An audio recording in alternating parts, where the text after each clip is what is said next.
Manusia ini yang diciptakan oleh Tuhan jangan bertanya bahwa ngapain Tuhan nyiptain saya. Itu nggak bisa, karena tugas kita itu mensyukuri apa yang Tuhan beri. Begitu. Tapi Al-Quran menjawab, kita diciptakan untuk apa? Untuk mengabdi, beribadah kepadanya, kan gitu. Nah, kalau Oten masalahnya repot. Tuhan harus menjadi manusia, lalu tujuannya untuk dibunuh oleh manusia. Nah, ini logika yang sangat tidak masuk. Oke lah, kayaknya dia kepanasan. Saya itu aja dulu lah kalau gitu. Sorry, lanjut. Betul. Pernyataan dari Bintang tadi menyamakan bahwa Tuhan itu sama seperti direktur, sedangkan direktur itu bisa dipecat. Apakah Tuhan bisa dipecat jadi Tuhan? Udah kasih waktu ke saya ya. Oke, boleh nanggapi lagi dikit aja nih. Bentar, Roma bukan, 12 Roma 12:2. Udah, Janganlah kamu menjadi serupa dengan dunia ini, tetapi berubahlah oleh pembaruan budimu sehingga kamu dapat membedakan mana kehendak Allah, apa yang baik, yang berkenan kepada Allah dan yang sempurna. Jadi saya tanyakan, ada hubungannya itu. Udah kasih waktu. Jawab dulu. Jangan kau bilang nggak ada hubungannya, jawab dulu. Loh, Jawab dulu, jangan lari dulu. Jawab kali dulu, nanti kau jiman waktumu gitu loh. Oke, lanjut. Tadi ada berapa? 4 menit itu ya. Kasih waktu saya 4 menit. Iya. Oke ya. Nah, 4 menit plus interupsi Anda 2 menit. Jadi saya cuma 2 menit sebenarnya. Bukan, nggak ada, paling berapa detik itu. Jangan dilebih-lebihkan ya. Ya, jadi begini. Inilah kegagalan orang Islam ini kepada dari zaman Nabi itu udah gagal. Pakai data. Iya, nggak apa-apa. Sebentar, udah gagal gitu ya. Dia pikir Yesus itu adalah Allah itu sendiri. Kami tidak pernah mengatakan Yesus itu Allah. Dia putra Allah, firman Allah yang diutus Allah. Ketika Yesus ada di Israel, yang tingginya 2 meter kamu bilang itu, emang Allah kita nggak ada di atas sana. Allah itu maha hadir, bro. Ya. Jadi aku nggak habis pikir lihat kalian ya. Kadang kalian menempatkan Allah itu seperti maha segalanya. Tapi satu sisi kalian itu menempatkan seperti si Badrul yang kalau ada di tempat A, dia tidak ada di tempat B. Si Badrul, seorang satpam, ketika dia ada di pos satpam, pasti dia tidak ada di rumahnya. Nah, begitulah kalian menempatkan Allah ini. Ketika ada Yesus di Israel, kalian pikir Allah itu nggak ada di atas. Itu kalian gagal paham. Ingat, keimanan kami itu Trinitas. 3 dalam keesaan. Ada Allah Bapa, Putra, dan Roh Kudus. Itu yang kalian gagal. Ya. Ketika Yesus itu berumur 33 tahun, apakah di surga kosong? Ada, itulah kemahadirannya. Ketika Yesus menyentuh orang yang najis, apakah Allah ikut najis? Tidak. Begitulah cara Allah menyentuh. Jadi dia Allah yang sempurna, tidak cacat. Nah, kalau kamu menjadikan Allah itu cacat, seperti direktur yang di dalam kursi roda tadi, hanya bisa menyuruh. Dia sendiri tidak bisa melakukan, bingung. Nah, ketika kamu bisa berdoa, ya Allah, selamatkan saya dari mulut singa ini. Dia bingung menyelamatkan kau pakai apa? Ya. Aduh, Bintang nggak bisa diskusi nih.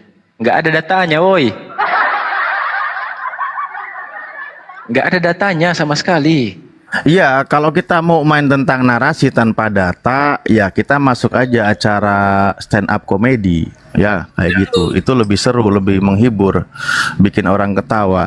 Makanya saya bilang tadi, dan Anda ini lucu loh. Tadi pada mulanya adalah firman. Firman itu menjadi manusia. Dan firman itu bersama-sama dengan Allah itu. Kemudian Yesus itu adalah putranya, Yohanes 3:16. Karena begitu besar kasih karunia Allah kepada dunia ini, dia memberikan putranya. Putranya itu, Allahnya itu ada di atas. Udah. Oke, sebentar, kalau belum begitu 4 menit, jangan kepanasan dulu, Lev, ya. Udah kan. Sebentar, mana timernya belum, masih 2 menit, ya. Nah, itulah gagalnya kalian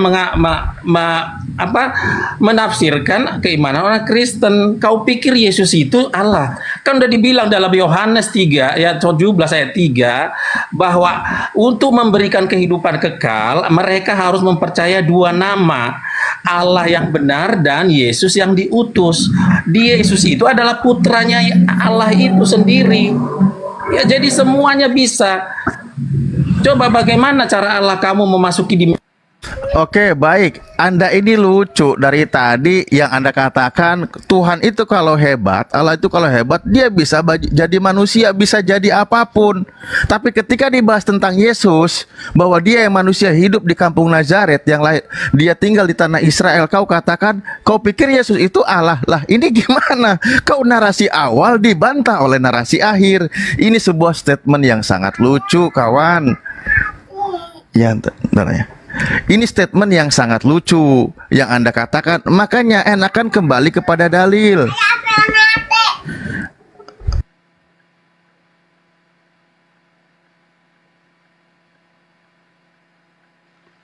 Aduh, sorry ya, habis ini dilanjut sama yang lain. Kayaknya memang keadaan belum stabil. Aman. Diganggu anak. Oke. Tadi sudah sangat jelas. Kalau membahas tentang Tuhan itu justru maha kuasa. Kalau semesta ini di dalam genggaman Tuhan, Tuhan bisa mengendalikan apapun sesuai dengan kekuasaannya. Tanpa Tuhan harus merubah menjadi sesuatu yang sangat kecil. Gunakan akal sehatmu, Bung. Anda tadi katakan, bukankah Tuhan itu maha kuasa, dia bisa jadi apapun, dia bisa jadi manusia. Ketika kita bahas Yesus yang manusia itu, Anda katakan, lo pikir Allah jadi manusia? Lah, lalu Anda katakan Yesus itu putra Allah. Nah, di sini juga yang sangat lucunya adalah pemahaman kawan-kawan Kristen. Ini statement saya yang sampai detik ini belum ada bantahan dari Kristen manapun. Pemahaman kawan-kawan Kristen memahami kata anak Tuhan, anak Theos, Benai Elohim, itu berbeda dengan pemahaman Yesus dan orang-orang Yahudi. Yesus berdiskusi dengan orang Yahudi, dengan ahli Taurat. Dia membahas tentang kata anak Elohim atau Benai Elohim, atau dalam bahasa kitab kawan Kristen anak Theos. Tapi pemahaman yang diambil oleh Kristen bukan standar yang digunakan oleh orang-orang Yahudi. Karena pemahaman orang-orang Yahudi dan dipahami oleh Yesus, anak Elohim itu bukan berarti Elohim, tetapi manusia utusan Elohim yang diberi mandat oleh Tuhan menegakkan kebenaran, menyampaikan firman Tuhan di muka bumi. Itu standar kebenaran yang digunakan oleh Yesus dan orang Yahudi ketika berdialog dengan mereka yang disebut sebagai anak Tuhan atau Benai Elohim. Bahkan ada yang dijadikan Elohim itu sendiri oleh Tuhan, seperti Nabi Musa. Nah, itu pemahaman Yesus dan orang Yahudi. Tapi Kristen beda, nggak sesuai dengan pemahaman Yesus dan pemahaman orang Yahudi. Hanya yang lebih tepat tidak bisa dibantah, yang paralelnya adalah dengan mitos dewa-dewa Yunani, di mana ada anak Theos juga Theos. Itu sering saya bahas. Makanya saya bilang Kristen itu kitab tertulisnya dari kitab bangsa Yahudi, tapi konsep pemahamannya diambil dari dewa-dewa Yunani. Makanya ada anak Theos, ada Theos yang menghamili seorang perawan di bumi, melahirkan seorang anak, dia juga dewa. Dewa setengah manusia, setengah Theos. Namanya dewa Hercules. Hercules ini anak dari dewa Zeus. Nah, itu dia juga adalah Theos. Cuman paralelnya ke situ imannya Kristen, tidak paralel dengan pemahaman orang Yahudi dan pemahaman Yesus ketika membahas tentang anak Elohim atau anak Tuhan. Begitu sebenarnya. Jadi itulah ya kawan Kristen, makanya standar Anda itu tadi yang Anda paparkan di luar dalil yang tertulis, baik yang dipahami oleh orang-orang Yahudi maupun oleh Yesus itu sendiri. Oke, saya kasih ke yang lain, silakan. Masih ada waktu. Boleh bisa buka mic nggak atau enggak ya? Mungkin nih kalau yang lain nggak bisa masuk boleh ya. Takutnya aku noise, memang aku nggak mau jauh dulu. Ini habis, langsung otomatis pindah ke. Oh gitu. Oke, baik. Kalau gitu saya lanjut ya. Otomatis sampai habis ini ya timer. Betul. Nah, oke, baik, kembali ya. Makanya tadi ingat, kawan Kristen itu memang ya, karena tidak jelas arah hidupnya kemana, makanya dia bingung juga untuk apa dia diciptakan di muka bumi ini. Karena apa? Karena nggak tahu mesti gimana. Kalau Al-Quran itu dari manusia pertama Nabi Adam, kenapa dia diciptakan, mau ditempatkan di mana? Itu ayatnya ada. Dalilnya ada, ini ja'ilung fil ardi khalifah, aku akan menjadikan seorang khalifah di muka bumi. Itu manusia pertama. Lalu untuk apa manusia di muka bumi? Al-Quran menyebutkan, wa ma khalaqtul jinna wal insa illa liya'budun. Tidaklah aku ciptakan jin dan manusia kecuali untuk beribadah atau mengabdi kepadaku. Oh, jadi kita ini diciptakan untuk beribadah dan mengabdi kepada Tuhan. Banyak diperintahkan untuk mengucap syukur, sebagaimana Yesus sendiri pun banyak mengucap syukur. Ketika dia melakukan mukjizat juga mengucap syukur di hadapan Tuhannya. Lah, itulah tujuan hidup kita. Ya, jadi jangan kita tanyakan, jadi untuk apa Tuhan menciptakan kita? Seolah-olah itu menunjukkan kita bukan manusia yang bersyukur. Tetapilah syukurilah apa yang Tuhan berikan kepada kita, karena Tuhan menciptakan kita. Itulah akhlak. Oke, saya mau menanggapi Bang, bisa izin? Lanjut. Oke, tadi dia mengatakan bahwa tidak Ustaz mungkin Alif otomatis Allah ke-mute Bapa itu. tidak mungkin Allah Bapa itu menyatakan hanya untuk perintah saja. Ya memang itulah otoritasnya Allah Bapa atau Tuhan, memerintahkan jemaatnya, umatnya, pengikutnya itu hukumnya, kodratnya itu adalah taat, melaksanakan.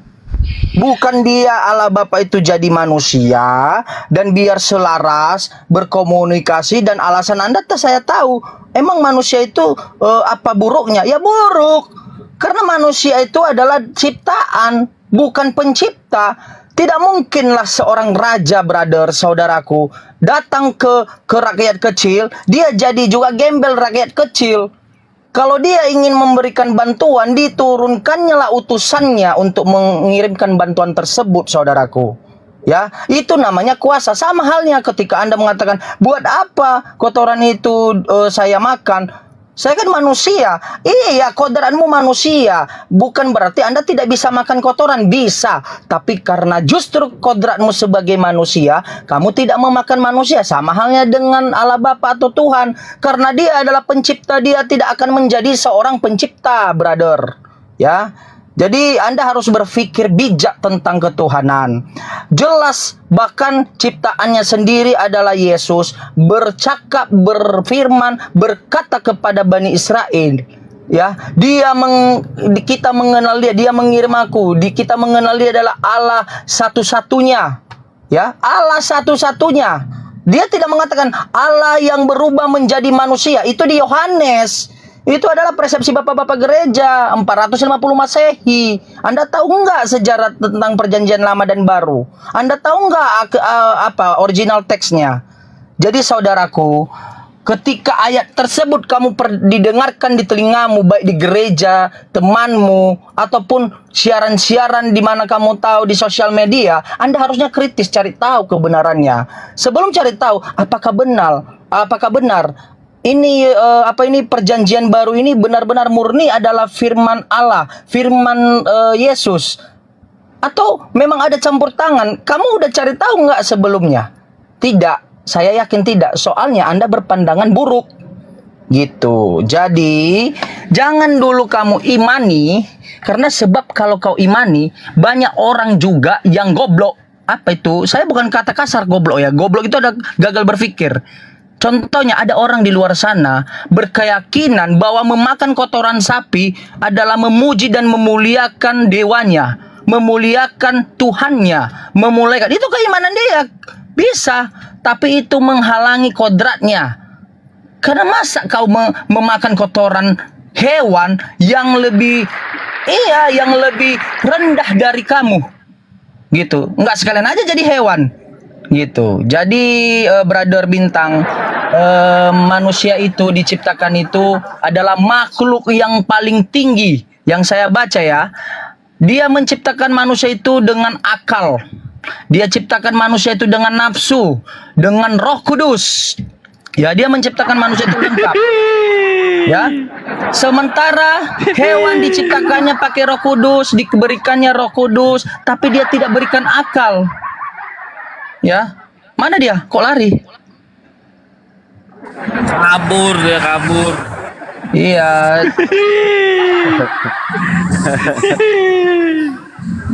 Kok lari dia? Karena kan dia asumsi. Saya kan mau minta data. Akhirnya saya mau ngomong, mana data Anda mengatakan bahwa dia itu adalah dilegalkan oleh Allah Bapa, bahwa dia itu turun menjadi manusia. Kalau dia menyatakan di perjanjian baru, saya bilang pulang aja kau, belajar lagi kau. Perjanjian baru pula disampaikannya Yohanes. Gimana nggak lari? Dia juga open mic nggak bisa. Udah kukarungin dia. Aduh, masa dibilangnya buat apa saya ciptakan roh? Iya, saya perhalus. Gitu, saya perhalus. Tadi kan kotoran dia risih, saya perhalus rok. Oke, rok, bisa nggak kamu pakai rok ke depan umum? Tidak, ya sama. Allah Bapa tidak mau menjadi manusia karena itu adalah ciptaannya. Gitu. Tunggu, saya setting ulang lagi ya. Lanjut, Ustaz Hanafi atau siapa mau Ya, lanjut? itulah yang jadi masalah ketika apakah Yesus mengklaim menjadi Tuhan. Dia kan selalu membawa narasi di Yohanes 10, teman-teman, yang 33:6 itu. Iya, perjanjian baru itu. Betul. Bang. Aku dan Bapa adalah satu, ya. Nah, ini dari hasil salah paham yang selama ini terjadi antara orang Kristen dan orang-orang Yahudi Yohanes 10 itu. Kendati demikian, teman-teman, ini yang telah dijernihkan oleh Yesus sendiri dalam argumen yang sama, dan itu juga bersama dengan orang-orang Yahudi, ya. Sebagaimana dia menjelaskan lebih jauh tentang menunjukkan secara jelas bahwa itu hanya sebuah metafora di mana ia menyebut dirinya sendiri anak Tuhan. Jadi bukan dalam arti sesungguhnya sebagaimana yang dikatakan orang-orang Kristen.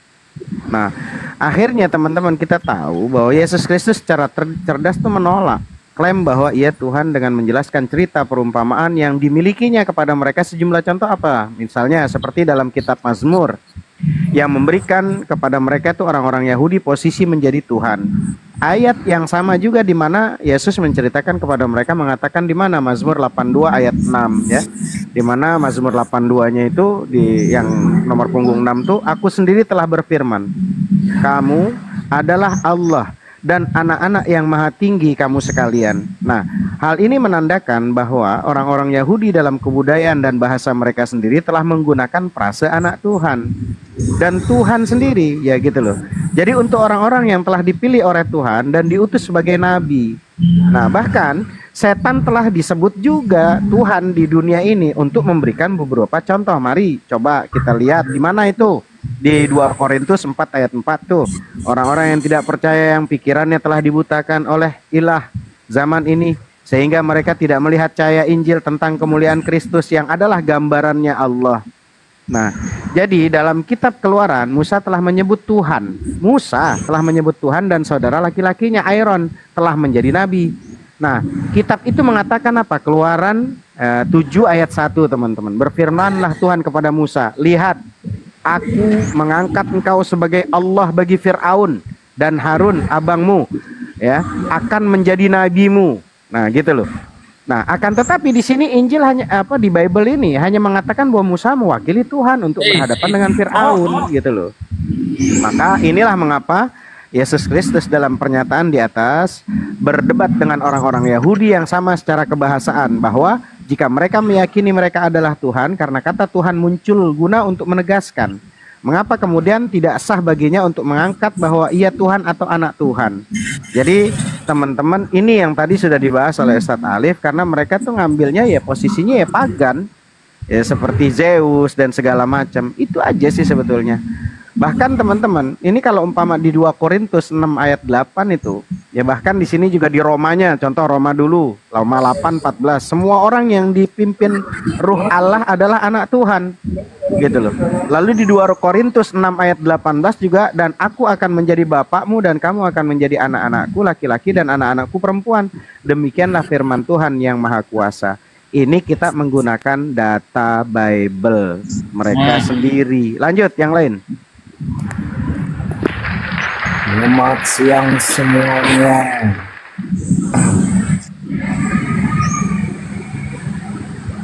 Selamat siang. Selamat siang. Siap. A'udzubillahi minasyaitonirrajim. Selamat siang. Ya, selamat siang. Tuhan yang baik itu mengutus malaikat atau mengutus setan, Bang? Cakep Ahi Kores. Kerja. Kores, kerja.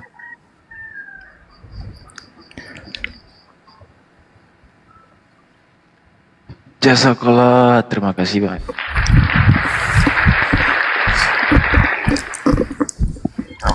Lanjut Ustaz Alif. Oke. Pak Kores masih jauh dari perangkat.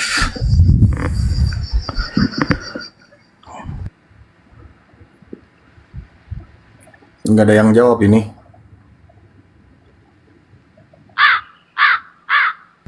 Tuh, Ada, sudah dijawab. bentar. Saya sampai lari-lari. Hehe. Sudah Ahi dijawab. Kores dari Ustaz perangkat Alif. kali. Ah, Lanjut. awas nak, ayo duduk nak. Ya, ulang lagi pertanyaannya tadi apa? Tuhan yang baik itu mengutus malaikat atau setan? Loh, Tuhan yang baik itu ya Tuhan yang maha kuasa. Aduh. Pertanyaannya, itu malaikat atau setan?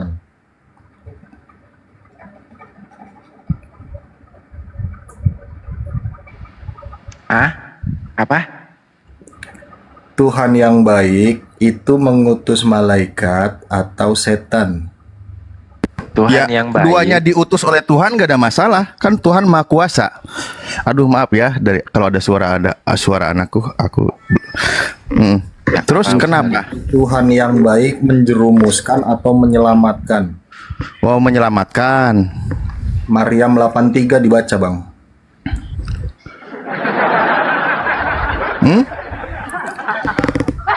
Kok Anda main nyuruh-nyuruh? Anda sedang apa nih? Mau juga saya suruh? Tuhan yang baik menyelamatkan atau menjerumuskan? Tadi katanya menyelamatkan. Iya, menyelamatkan dong. Ini loh, menjerumuskan, Bang. Ya apalah, apa yang mau Anda bawa? Kasusnya apa? Silahkan, gitu dong. Jadi gini loh kawan, Tuhan saya siapa? sekali lagi a'udzubillahi minasyaitonirrajim ya. Jadi gini, kalau mau berdiskusi itu, kalau Anda mau punya statement, Anda keluarkan dalilnya. Nih, begini gitu. Itu caranya diskusi, tiba-tiba nyuruh ini, nyuruh itu. Hei, woi. Tuhan yang baik itu kan menyelamatkan. Tapi di Maryam 83 itu kok malah dijerumuskan? Apakah Tuhan itu baik menjerumuskan? Oh ya udah, berarti kita nggak pakai ayat ya, langsung aja kita kan ngobrolnya main asumsi. Tapi kita tetap tidak keluar dari koridor. Nah, Maryam 83 bukan ayat kah itu? ya makanya kan baca, saya bilang ayatnya gitu loh. Apa bunyinya?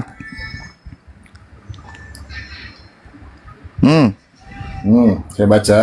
Dia nggak bisa bahasa Arabnya, Ustaz Alif. Dia mungkin Ya nggak bisa bahasa Arab, minimal bahasa terjemah lah. Iya, dia karena umat terjemahan. Masih nggak bisa suruh bahasa baca. terjemah juga, minimal bahasa anak yang lagi belajar ngomong nggak apa-apa lah. Mau nggak bisa itu pakai bahasa isyarat aja, Ketum. Kalau nggak Nah, pakai itu. pakai bahasa itu Pak Ketum, pakai bahasa semut. Pakai bahasa semut. Bahwa kami telah mengutus setan-setan kepada orang-orang kafir untuk benar-benar menggoda mereka. Oh, Tuhan yang baik menjerumuskan begitu. Nah, siapa di situ sasarannya?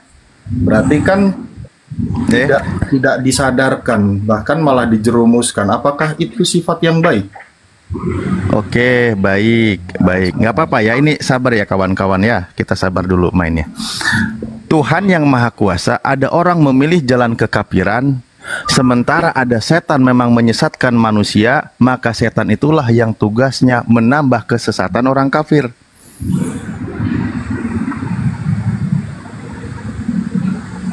Apa yang salah dengan Tuhan? Justru Tuhan itu yang Maha Kuasa, bisa melakukan sesuai dengan kehendaknya, sesuai dengan keadilannya. Anda contoh nih, Anda jangan takut murtad. Nah, Anda ini kan kafir nih di sini. Anda sudah tersesat. Anda dengan bangganya juga mengatakan jangan takut murtad. Karena Anda sudah memilih kesesatan, maka Tuhan juga biarkan nih orang ini langsung aja tuh disesatkan karena dia sudah memilih jalan sesat. Oke, jadi Tuhan yang Maha Kuasa bisa melakukan sesuai dengan kehendaknya, tapi tidak keluar dari keadilan Tuhan. Nah, sekarang mari kita lihat dalil di Bible. Ya, contoh. Banyak sebenarnya, ada juga di situ misal nih 1 Samuel 16 nomor 14. Tetapi roh Tuhan telah mundur daripada Saul dan sekarang ia diganggu oleh roh jahat yang daripada Tuhan. Tidak ada kata mengutus di sana.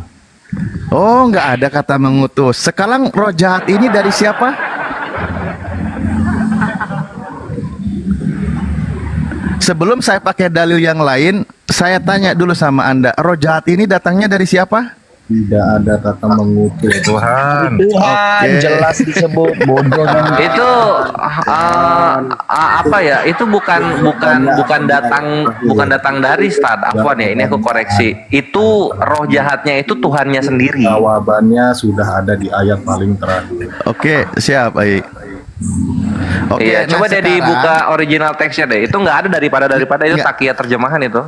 Nah, sekarang gini, kita pakai dalil yang lain. Dia pengen yang lebih tegas kali. Iya. Jadi ada Dan satu Allah dalil mengirimkan kurang memuaskan dan buat dia. roh jahat untuk mengganggu Saul. Saul telah tiba 2 kali dan menaati Allah. Nah, ini. Jadi Allah mengutus roh jahat di situ. 1 Samuel 13.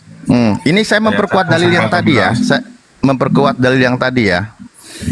Di sini dikatakan karena itu sesungguhnya Tuhan ini huruf besar semua telah menaruh roh dusta. Nah, ini malah Tuhanmu yang jadi kurir, yang naruhin iblis. Roh dusta itu iblis loh, yang menaruh roh dusta ke dalam mulut semua nabimu ini. Sebab Tuhan telah menetapkan untuk menimpakan malapetaka kepadamu. Nah, jahat nggak nih? Jahat nggak nih? Jahat nggak nih? jihit bingit. Malah Tuhanmu yang naruh roh dusta loh. Anjay. Ini masih level 2 ini yang paling beracun, yang paling ancur lagi kelakuan Tuhannya itu ada di ini Yeremia 23:15. Yeremia 23. Iya, Yeremia 23. Tadi Mau Request, langsung request. apa dia kasih napas dulu ini? Oh, kasih napas dulu deh. Kasih napas bentar ya. Jihit bingit gini. Jihit bingit nggak? Jihit bingit. Wow. Nah, Jahat banget. ini Tuhannya loh yang naruhin iblis. Parah. Tidak ada kata mengutus karena pertanyaan. Tuhan yang baik menjerumus. Jahat banget nggak? Karena jelas mengutus. Aku acuh. Tuhannya jihit. tadi suaranya kenceng kali, sekarang kok bisa jadi minoritas. Mana Tuhan yang mengutus.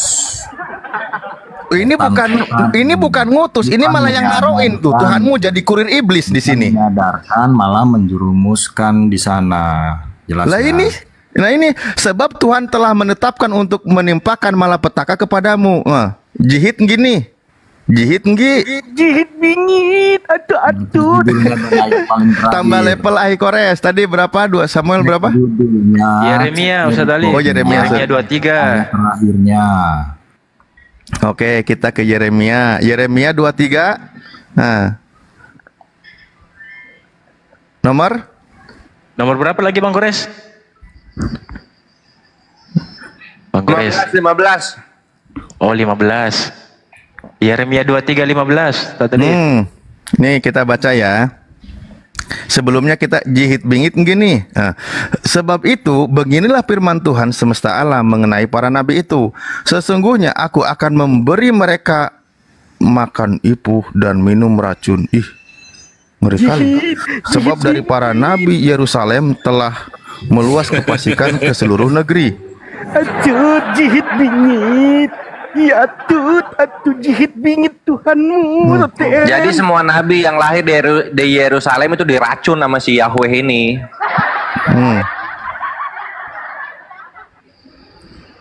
Wah. Coba 2 Korintus 12 ayat 7 Ustaz Ali. Tanggapi Bahaya. dulu dia. Kasih napas Untung dulu. jangan Tuhan langsung kita pindah. bukan Yesus ya teman-teman ya. Untung Tuhan kita bukan Yesus. Ayat 21-nya. Baca ayat 21-nya. Ini jihit bingit sih. Baca ayat 21-nya. Loh, ini tentang Tuhanmu loh ngasih racun kepada para Disuruh nabi. Gimana murtad, sih? nyembah Tuhan tukang ngeracun.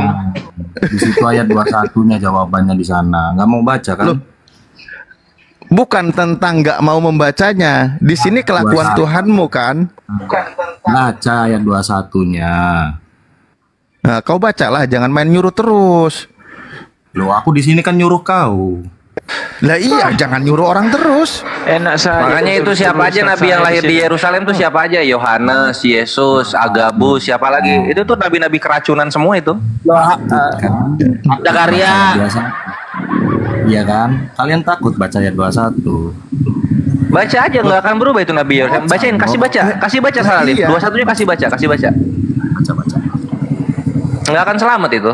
Udah dikunci nabinya Yerusalem yang diracun. Aku tidak mengutus para nabi itu, namun mereka giat. Aku tidak berfirman kepada mereka, namun mereka bernubuat. Nah, mantap. Karena Yesus di sini. Makanya diracun dia. Ih, lagi umatnya pada kena keracunan. Gua bilang otaknya juga. pada hancur, pada teler. Ih, umatnya pantesan pada minum racun sih. Siapa nabi? Gue bilang juga nggak akan selamat karena udah dikunci di 15 itu nabinya Nabi Yerusalem. Siapa lagi yang lahir di Yerusalem kalau bukan Yesus? Siapa lagi? Diracun sama wanita Yahudi. Nah itu siapa lagi kalau bukan Yesus? Nah coba sekarang kasih lihat ini Matius 27:34. Matius 27:34 Stan. Muhammad kena racun mati dia. Loh, kalau misalnya Nabi Muhammad di Yerusalem baru menggenapi nubuat. Kita lihat aja di sini. Narasimu itu panas gak ya. akan lepas dari Lihat di sini. kawan. Nah, lihat di sini ya. Nah, itu tuh Matius 27:34 dibacain Stan. Nih, lalu mereka memberi dia minum anggur bercampur empedu. Aduh, setelah ia mengecapnya, tidak mau meminumnya. Nah, sekarang aku buka data ya. Apa itu empedu di sana? Nah, Apa? ya, apa itu empedu Siapa di ini sana? yang dikasih Kita buka racun di sana. ini, dikasih empedu Nah, ini? Nah, kita buka di sini ya. Satu ayat Al-Quran kau permasalahkan, ternyata Bibelmu 100 ayat pasang badan. Memang itu kitab aib itu bukan kitab suci sebenarnya. Quran itu kitab setan, bro. Loh, kalau kitab setan kenapa Kristen minoritas di Indonesia? Kenapa jadi menghujat? Dia kan menceritakan. Makanan Ya, daripada Tuhan lu batu, Tuhan lu pintu, Tuhan lu roti, coba. Melihat Bayangin, Tuhan kok benda mati semua julukannya. Coba dipikir coba. Ada Tuhan julukannya pintu. Ada Tuhan julukannya batu Tuhan. Aduh. Bertanduk Kasihan. 7 itu apa itu? Tuhan apaan itu Pak Kores? Tuhan turun di Yerusalem yang Kristen Itali coba. Dipikir lah. Coba dipikir lah. Apalagi kalau bukan Tuhan palsu kawanku. Ya enggak? Imanmu udah iman saya. Ya kalau misalnya kita murtad nih ya, terus lu menawarkan apa? Mengawini Yesus di sorga. Siapa yang mau mengawini Yesus di sorga? Siapa yang mau? Sulaiman. Gua mau. Oji mau. Gua mending mengawini bidadari kawanku. Gua mending mengawini bidadari daripada mengawini Yesus. Kores, di sana ketemunya ragil itu. Iya anjir, buset lu bayangin ini sosok Tuhan waktu lu masuk ke dalam bentuknya berantakan karena melayani 2,1 miliar orang Kristen. Bayangin itu. Bayangin itu anjir. Udah dol belakangnya. Bayangin itu. Siapa? Kami itu banyak. Waduh, dia belok-belok lari-lari dia. Ayo kita bahas perkawinan aja. Lu mending mana perkawinan? Mengawini Yesus atau mengawini bidadari? Mau yang mana? Bilang satu, bohong. Mau yang mana? 2 kalimat syahadat. Lah Tuhan lu aja 3 pribadi, bayangin. Lu pesen es teh manis 3, lu bilang 1. Bayangin itu. 3 pribadi lu bilang. Dengan bangga lu bilang 3 pribadi. Kalian sudah berbohong. Tuhan lu 1 jenis dengan 3 pribadi. Tuhan lu 3 minta ditemenin Islam. Bilang Bubuk kan jadinya. Bubuk nggak? Coba. Nah, sini gue kasih kan gue buktiin racun ya. Nih. Ini lihat nih. Ini Tuhan palsu itu Tuhan yang minum racun gitu. Ini gue openkan dulu. 1, 2, 3 ngajak perang. 1 Korintus 4:10. Ya kan. Nggak ada kedamaian. Karena menyembah Yesus menjadi bodoh. Aduh, anjir ini agama apa coba? Keislaman kalian itu. Loh kalau nggak ada damai kenapa orang-orang Kristen yang menjajah? Jangan takut, ini kan berargumentasi doang. Nah, di sini lihat nih, di sini nih. Ah, ini ya Matius 27 nomor 34 gitu. Yesus bukan Tuhan yang baik, Yesus Tuhan yang tidak berguna, Bre. Menebar ketakutan begitu. Nah, di sini nih, dilihat di sini ya. Nah, ini kita akan buka di nah ini maju kalian di sini malah pengen ke zaman batu. Loh, itu kan kenapa makanya jangan menyembah Yesus. Kalau lu menyembah Yesus, kita kembali ke zaman batu seperti Uganda gitu. Uganda nyembah Yesus semua itu. Gitu, Bre. Di mana ya tadi? Ini lihat ya. Ini di Matius 27:34. Kan itu empedu tuh. Bahasa Inggrisnya hemlock. Nah, ini kita terjemahkan nih. translate to Indonesia full page gitu. Nah, dalam berbagai contoh, empedu menggambarkan hemlock. Apa itu hemlock? Hemlock itu ramuan beracun. Dari Yesus diracun. Acut, pantesan umatnya pada stres minum racun sih, acut. Makanya disalib cuma 3 jam udah mati karena diracun dia. Acut, Tuhan minum racun. Makanya coba lihat negara-negara yang menyembah Yesus sebagai Tuhan, Uganda, Burundi, Kenya. Bisa saya tanggapi Bang, mohon izin. Silahkan. Oh. Tadi pertanyaannya kan selintas saya dengar tadi karena saya lagi kerja juga ngetik tugas kuliah. Tuhan itu mengutus iblis enggak gitu ya kan? Betul. Kalau kurang lebih kayak gitu ya. Betul. Ya. Saya mau katakan Allah Bapa itu atau Tuhan itu dia tidak mengutus untuk melakukan kejahatan, tapi diberikan kuasa kepadanya untuk menguji manusia. Di mana kuasanya itu, iblis itu sangat besar. Terdapat dalam Matius 4 ayat 8, Lukas 4 ayat 5. Ia berkuasa dalam kekuatan kejahatan untuk menjatuhkan manusia ke dalam dosa. Sebab yang ditawarkan Allah Bapa sebagai penguji upah dari pengujian di dunia itu adalah hidup yang kekal di kerajaan sorga. Jadi brother, kepada siapa namanya ini ya? Jangan Anda katakan Burhan, oke. Jangan Anda berkata bahwa Allah Bapa itu mengutus iblis, tetapi diberikan kuasa setan. Diberikan kuasa kepada iblis setan untuk menguji manusia. Ya, menguji manusia dalam konsep apa? Agar dia bisa lolos untuk hidup di kerajaan sorga yang kekal, kerajaan yang kekal.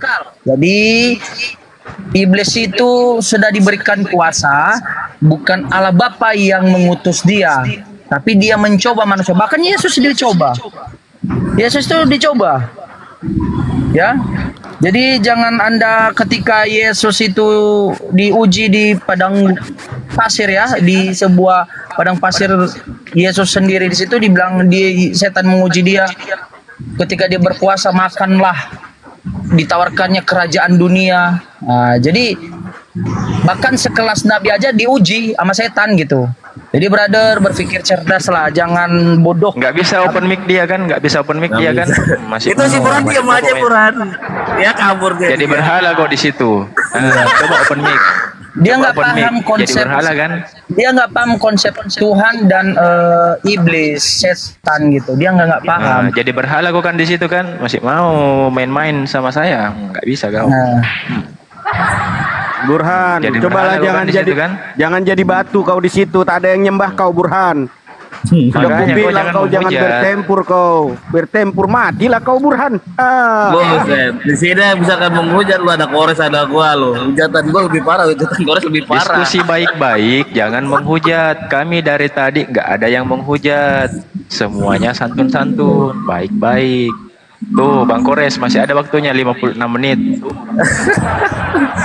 Nah, jadi ya ini gue promosiin dia lah ya. Ini untuk kawan-kawan terutama dari agama yang lain ya, bukan Islam gitu. Kalau misalnya kalian kelaparan gitu kan, butuh wanita gratis, butuh pemberian kasih per bulannya konsisten, butuh rumah gitu kan, pindah Kristen.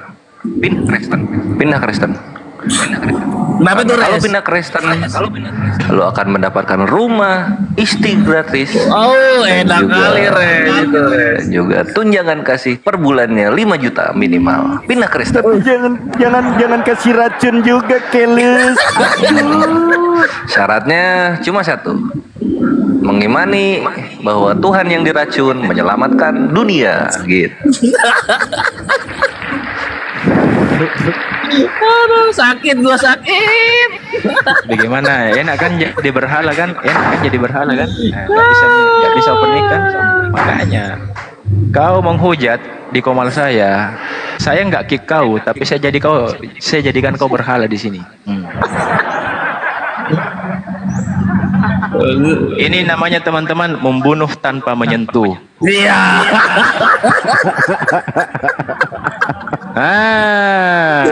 Kan apa saya bilang? Nggak kuat dia. Kuping dia nggak kuat. Teman-teman, kita Fatihain buat Burhan yang sudah metong supaya arwahnya diterima di sisi Yesus sana. Al-Fatihah.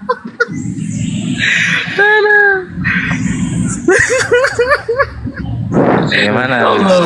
Masih mau main sama saya? Gak bisa kau main sama saya. Aduh, ya Allah. Nih siapa nih ada tuh yang di bawah, siapa namanya, Teddy apa Teodo apa ya, Palde tuh? Ya, selamat siang, brother. Faldo. Ya, selamat siang paman-paman semua. Sama-sama, brother.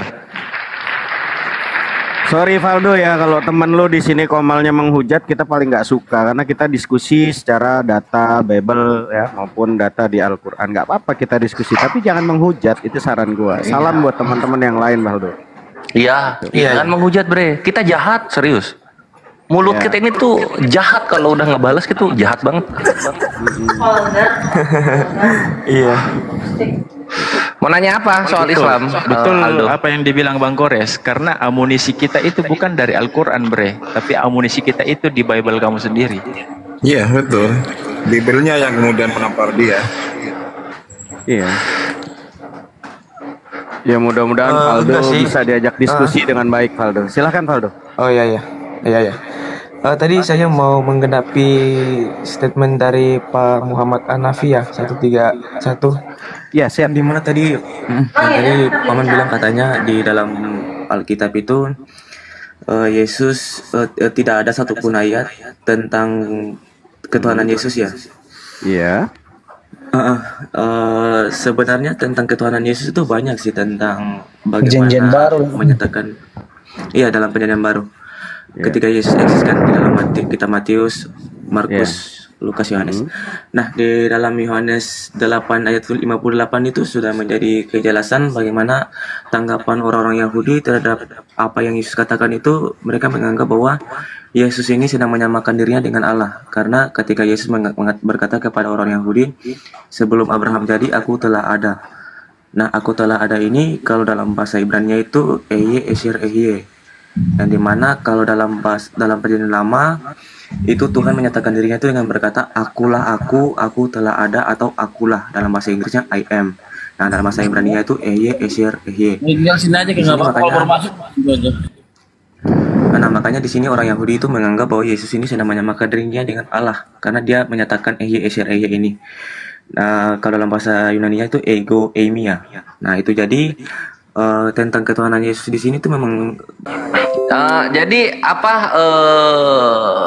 ego eimi ini aku adalah aku maksudnya ya? Iya, akulah aku atau I am dalam bahasa Inggris nih. Oh gitu. Jadi itu cuma Tuhan aja yang ngomong kayak gitu atau gimana? Bukan hanya Tuhan sih, karena memang kalau dalam kisah para rasul kan ada juga Rasul Paulus itu mengatakan akulah dia itu ya kan. Kalau dalam bahasa Yunaninya kan ego eimi. Tapi di sini tuh konteks dari apa yang Yesus katakan dalam Yohanes 8 ayat 58, Yesus mengatakan sebelum Abraham jadi dia sudah ada nih. Sebelum nenek moyangnya bangsa Israel kan. Makanya mereka menganggap bahwa dia ini sedang menamakan dia dengan Allah karena umurnya belum 50 tahun tapi dia mengatakan bahwa dia sudah melihat Abraham. Oke. Nah, ini coba kita adu sama Salomo ya. Oh iya. Coba kita adu sama Salomo di Amsal 8. Mungkin Aldo juga udah tahu ini. Tuhan telah menciptakan aku sebagai permulaan pekerjaannya, sebagai perbuatannya yang pertama-tama dahulu kala. Sudah pada zaman purbakala aku dibentuk pada mula pertama sebelum bumi ada. Salomo. Aku sudah iya. Gitu. Nah, ini kenapa Tuhannya baru ada setelah Abraham, sedangkan Salomo sudah ada sebelum bumi? Oh, kalau yang dimaksud di situ tuh tentang hikmat. Karena dari judul berikutnya itu tentang berbicara tentang hikmat. Oke, nah Kalau misalnya perikop ini tentang hikmat, perikop ini masuk ke dalam Bible itu kapan? Dalam kitab tanah kan, dalam kitab orang Yahudi. Ya, enggak, perikop itu kan judul kan? Iya, ya judul. Iya, enggak. Jadi dalam satu pasal itu ada terpotong dengan perikop. Nah, perikop ini adanya dari kapan ini? Kalau boleh tahu. Kalau tentang perikop penomoran dari kitab itu, kalau saya nggak salah dari abad ke-6 ya, kalau nggak salah tentang. Oh, baru abad ke-6. Judul. Iya. Nah, sekarang kalau kita secara sola scriptura ini berbicara tentang hikmat, dapatnya dari mana? Berbicara tentang hikmat ini dapatnya dari mana? Dari ayat yang pertama, Paman. Ini coba. ayat yang pertama berbunyi, bukankah hikmat berseru-seru dan kepandaian memperdengarkan suaranya? Nah, jadi dari sini sudah berbicara tentang hikmat, Paman. Bukankah Oke, kalau di sini hikmat, nah kalau misalnya di sini hikmat, kenapa di apa namanya? Kenapa di sini aku, bukan dia? Ya, tentang itu kan berbicara tentang pihak pertama itu kan tentang dari hikmat itu.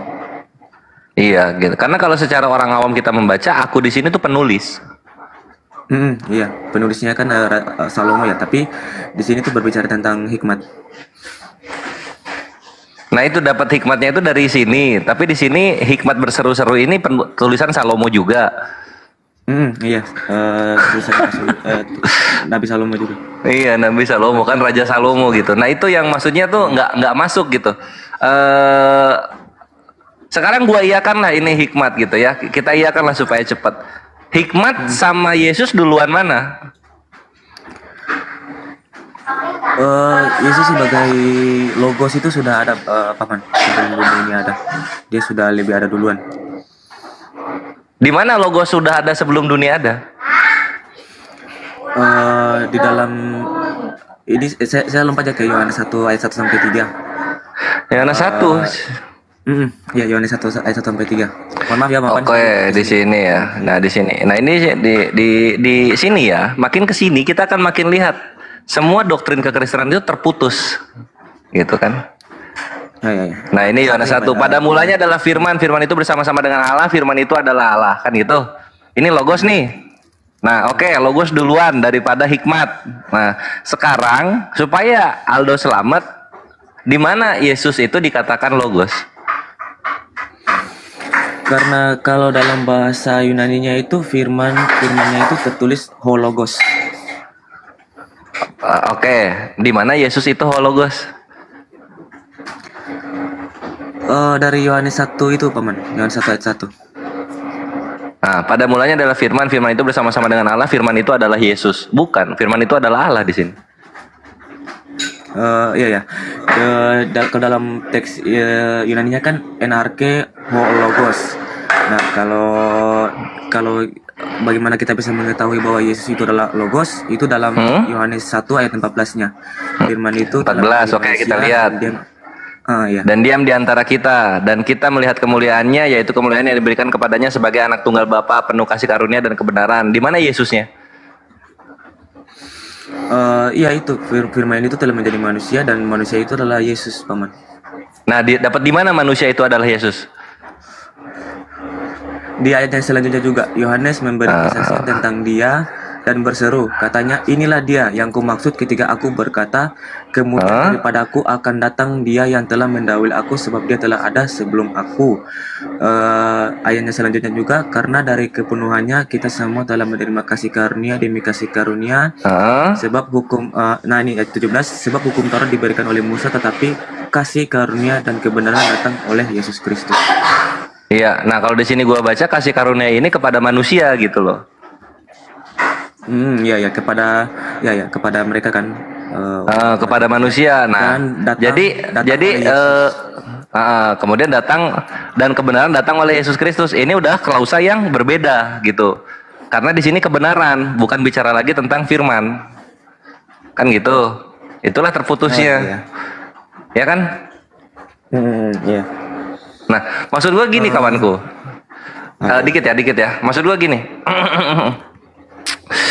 Sebenarnya kalau kita mau baca secara jujur, secara sola scriptura gitu ya, baik dari Yesusnya sendiri, baik dari murid-muridnya Yesus, baik dari Bapa gitu loh. Tidak pernah ada penuhanan kepada Yesus itu nggak pernah ada dari murid-muridnya Bapa atau Yesusnya sendiri gitu. Yang ada itu dari fitnahannya Yahudi. Nah, disinilah kritik gua jalan. Kenapa kekristenan itu malah melihat perkataan fitnahnya Yahudi gitu, bukan klarifikasinya Yesus? Coba, di mana Yahudi bilang Yesus itu menyamakan diri dengan Allah? Di mana? Oh iya, iya. Aku akan baca lagi yang tadi di Yohanes 8 yang tadi Yesus berkata sebelum Abraham jadi dia telah ada. Nah, oh ya, bukan Yohanes 8 ya, mohon maaf. Yohanes 10. Oke, Yohanes 10 kita lihat ya, Yohanes 10. Nah, apa dibilang di sana? Nah, ini tentang Yesus sedang berbicara dengan ini ya. Nah, ini dari ayat yang ke-20 saja supaya lebih cepat. Yesus ditolak oleh orang Yahudi. Lama kemudian tibalah, nah ini sampai di sini. Aku telah mengatakan Yohanes 10:33 lah, langsung aja ke situ. Yohanes 10:33 yang itu bukan? Oh iya. Jawab orang Yahudi itu, bukan orang karena setiap pekerjaan baik maka kami mau melampaui engkau, melainkan engkau menghujat Allah, dan karena engkau sekalipun hanya seorang manusia saja menyamakan dirimu dengan Allah. Nah itu. Nah, karena Yahudi fitnah begitu, Kristen pun mengimani seperti itu gitu kan? Katanya percaya perkataan Yesus. Kenapa klarifikasi Yesus setelahnya itu nggak mau dibahas? Kenapa? Oh iya. Coba dibaca 10:34-35. Coba kita baca ya. Coba. Baca dari sana. Ya. Kata Yesus kepada mereka, tidakkah ada tertulis dalam kitab Tauratmu, aku telah berfirman kamu adalah Allah. Jikalau mereka kepada siapa firman itu disampaikan, disebut Allah, sedang kitab itu selamat datang di kebenaran. Jadi dalam perkara Yesus itu, ya ini sebenarnya teos ya. Kamu adalah teos gitu. Orang-orang yang menyampaikan apa yang tertulis dalam kitab Taurat dan orang-orang yang menerima firman yang disampaikan itu disebut teos. Nggak ada masalah gitu. Nggak ada masalah kata Yesus. Jadi semua orang yang menyampaikan, termasuk Musa, termasuk nabi-nabi, termasuk Yesus sendiri gitu, itu teos semua jadinya gitu. Sehingga kenapa lu menghujat gua karena perkara itu? Sebenarnya tapi di sini salah ya, bukan Taurat sebenarnya. Adanya itu di Mazmur. Salah kutip Yesus. Mazmur 82 harusnya. Nah, ininya harusnya dibawa sama kawan-kawan Kristen gitu loh. Klarifikasinya itu harusnya dibawa. Supaya ini bubuk, fitnahnya bubuk gitu. Ini malah kawan-kawan Kristen mengimani fitnahnya Yahudi kepada Yesus. Itu perkaranya my bre, ya enggak? Selamat datang di kebenaran.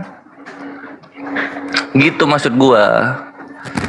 Makanya coba diperhatiin deh. Ada nggak satu muridnya Yesus ya pakai itu beribadah kepada Yesus atau melayani Yesus gitu ya? Atau bahasanya gini, latreuo kepada Yesus, karena ibadah dalam Yunani itu latreuo gitu. Seperti Paulus latreuo kepada Tuhan. Seperti Petrus latreuo kepada Tuhan itu. Ada nggak pernah kayak gitu murid-muridnya? Oh iya. Oke. Kalau tentang ini ya, tentang bahwa orang Kristen itu mengimani Yesus sebagai Tuhan dari fitnahnya orang yang jangan kita itu aja. Gua kira lu mau kemana? Ya silakan. Apa? Iya. Dari fitnahnya orang Yahudi itu juga sebenarnya salah Paman, karena gini, ketika Yesus sudah membangkitkan dirinya dan ketika dia bangkit itu dia masih sempat menampakkan dirinya kepada para muridnya. Nah ini saya langsung kutip aja ya, di dalam Yohanes 20 ayat 28 yang dimana Yesus menampakkan diri kepada muridnya yaitu Thomas. Nah di sini ketika ini jangan langsung ke 28 deh, ayat 27 aja dulu. Di sini boleh. Yesus berkata, taruhlah jarimu di sini dan lihatlah tanganku, ulurkanlah tanganmu dan cucukkan ke dalam lambungku, dan jangan engkau tidak percaya lagi, melainkan percayalah. Karena di sini ketika Yesus bangkit, lukanya itu masih membekas ya, paku masih ada. Dan di ayatnya 28 Rasul Thomas menjawab, ya Tuhanku dan Allahku. Nah di sini Rasul Thomas memanggil Yesus Tuhanku dan Allahku. Di ayat yang selanjutnya juga Rasul Thomas lagi. Yesus berkata, "Karena engkau telah melihat aku, maka engkau percaya. Berbahagialah mereka yang tidak melihat namun percaya." Nah, di sini juga di dalam Kisah Para Rasul 15, ini saya lupa lagi apanya, mohon maaf ya. Di dalam Kisah Para Rasul 15 ayat 7, di situ para rasul sedang melakukan konsili Yerusalem ya. Di situ ketika Rasul Petrus berdiri dan berkata, "Tidakkah saudara-saudaraku, aku telah dari sejak semula Allah telah memilih aku dari antara kamu." Nah, di sini terkomparasi dalam Matius 16 ayat 18 ketika Yesus memberikan mandat kepada Rasul Petrus untuk mendirikan gereja. Itu yang Petrus yang mana? Tunggu ya, kita bahas satu-satu nanti. KPR 5 berapa? 15 ayat 15 ayat 7. 15:7. KPR 15 ya, tunggu. Nah, kita satu-satu ya. Pertama yang ini dulu. Yang Yohanes 20 dulu ya. Lu dapat pengajaran gratis dari gua. Gua mau buka Filipus, tunggu ya. Si Filipus itu adanya di Yohanes 12:21 ya. Kita lihat Yohanes 12:21. Oh ya.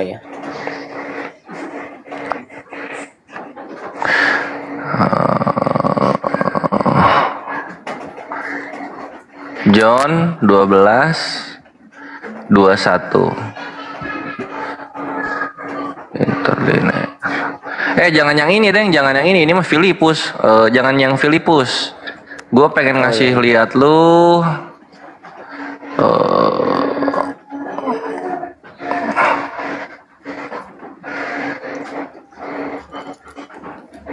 Yang wanita Samaria.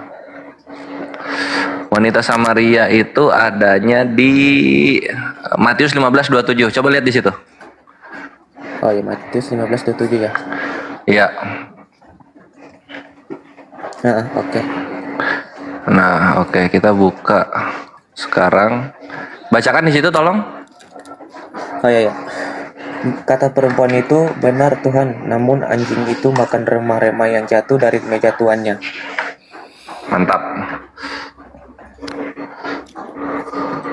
Nah, di situ kan ada kata Tuhan tuh. Iya, Tuhan. Nah, dia langsung kepada Yesus ngomong Tuhan gitu kan. Terus kemudian Thomas juga ketika komunikasi dengan Yesus langsung ngomong Tuhanku gitu kan. Iya, ya Tuhanku. Nah, sekarang kita lihat Yunaninya. Kita lihat dalam Greeknya, ketika Thomas ngomong, apekrita Thomas kai eipen auto o kyrios mou kai oteos mou gitu. Jadi di sini kan dia bilang o kyrios, nah gitu. O kyrios mau itu genitif dia. Jadi artinya ku kalau di Indonesia. Kai dan oteos mau gitu. Nah, di sini kan. Sekarang kita lihat yang Matius 15:27. Di Matius 15:27 ketika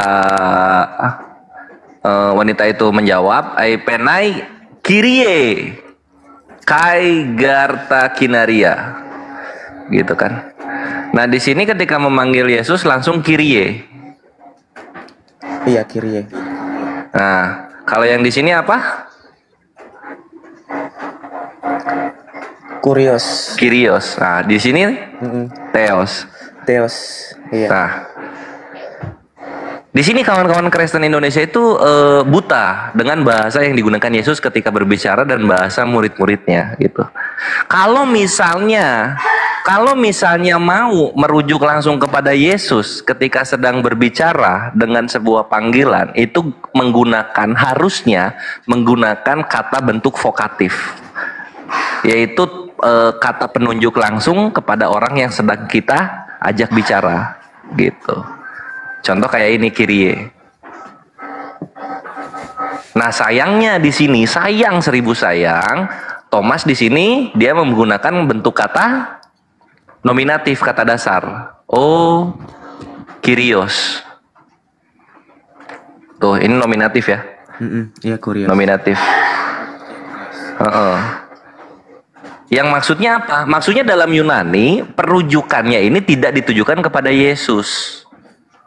Tapi ini merujuknya kepada yang bukan di hadapannya, gitu. Sama kayak misalnya kita ada sesuatu yang menarik, kita bilang alhamdulillah. Kalau orang Kristen bilang haleluya, gitu kan. Oh iya. Sama seperti itu, gitu. Jadi di sini Thomas secara kritik linguistik bukan menunjuk Yesus sebagai Tuhan atau Allahnya, karena bisa dilihat dari bentuk kata yang digunakan, yaitu bentuk kata nominatif bukan vokatif. Itu kebenarannya, Mabre. Mohon maaf gitu. Oh, iya. Sampai sini nangkep? Ya, nangkep. Oke, kita lanjut ya. Sekarang KPR. KPR 15 berapa? Ayat 7. 7, oke. Sesudah beberapa waktu lamanya berlangsung pertukaran pikiran itu mengenai soal itu, berdirilah Petrus dan berkata, "Hai saudara-saudara, kamu tahu bahwa telah sejak semula Allah memilih aku dari antara kamu supaya dengan perantaraan mulutku bangsa-bangsa lain mendengar berita Injil dan menjadi percaya." Ini bukan ke Yesus. Ini bukan ke Yesus. Ini ada di sini, tunggu ya. Ini ada di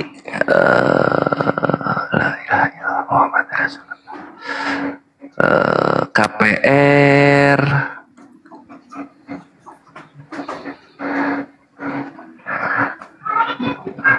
Tunggu ya. Ini ada di KPR.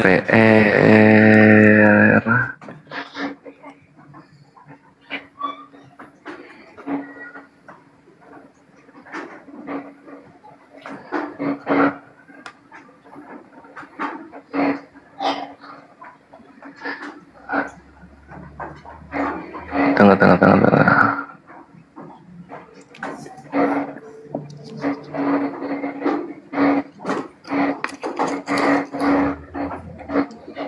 Nah ini di KPR 10 dari 11 sampai 16 sampai 17.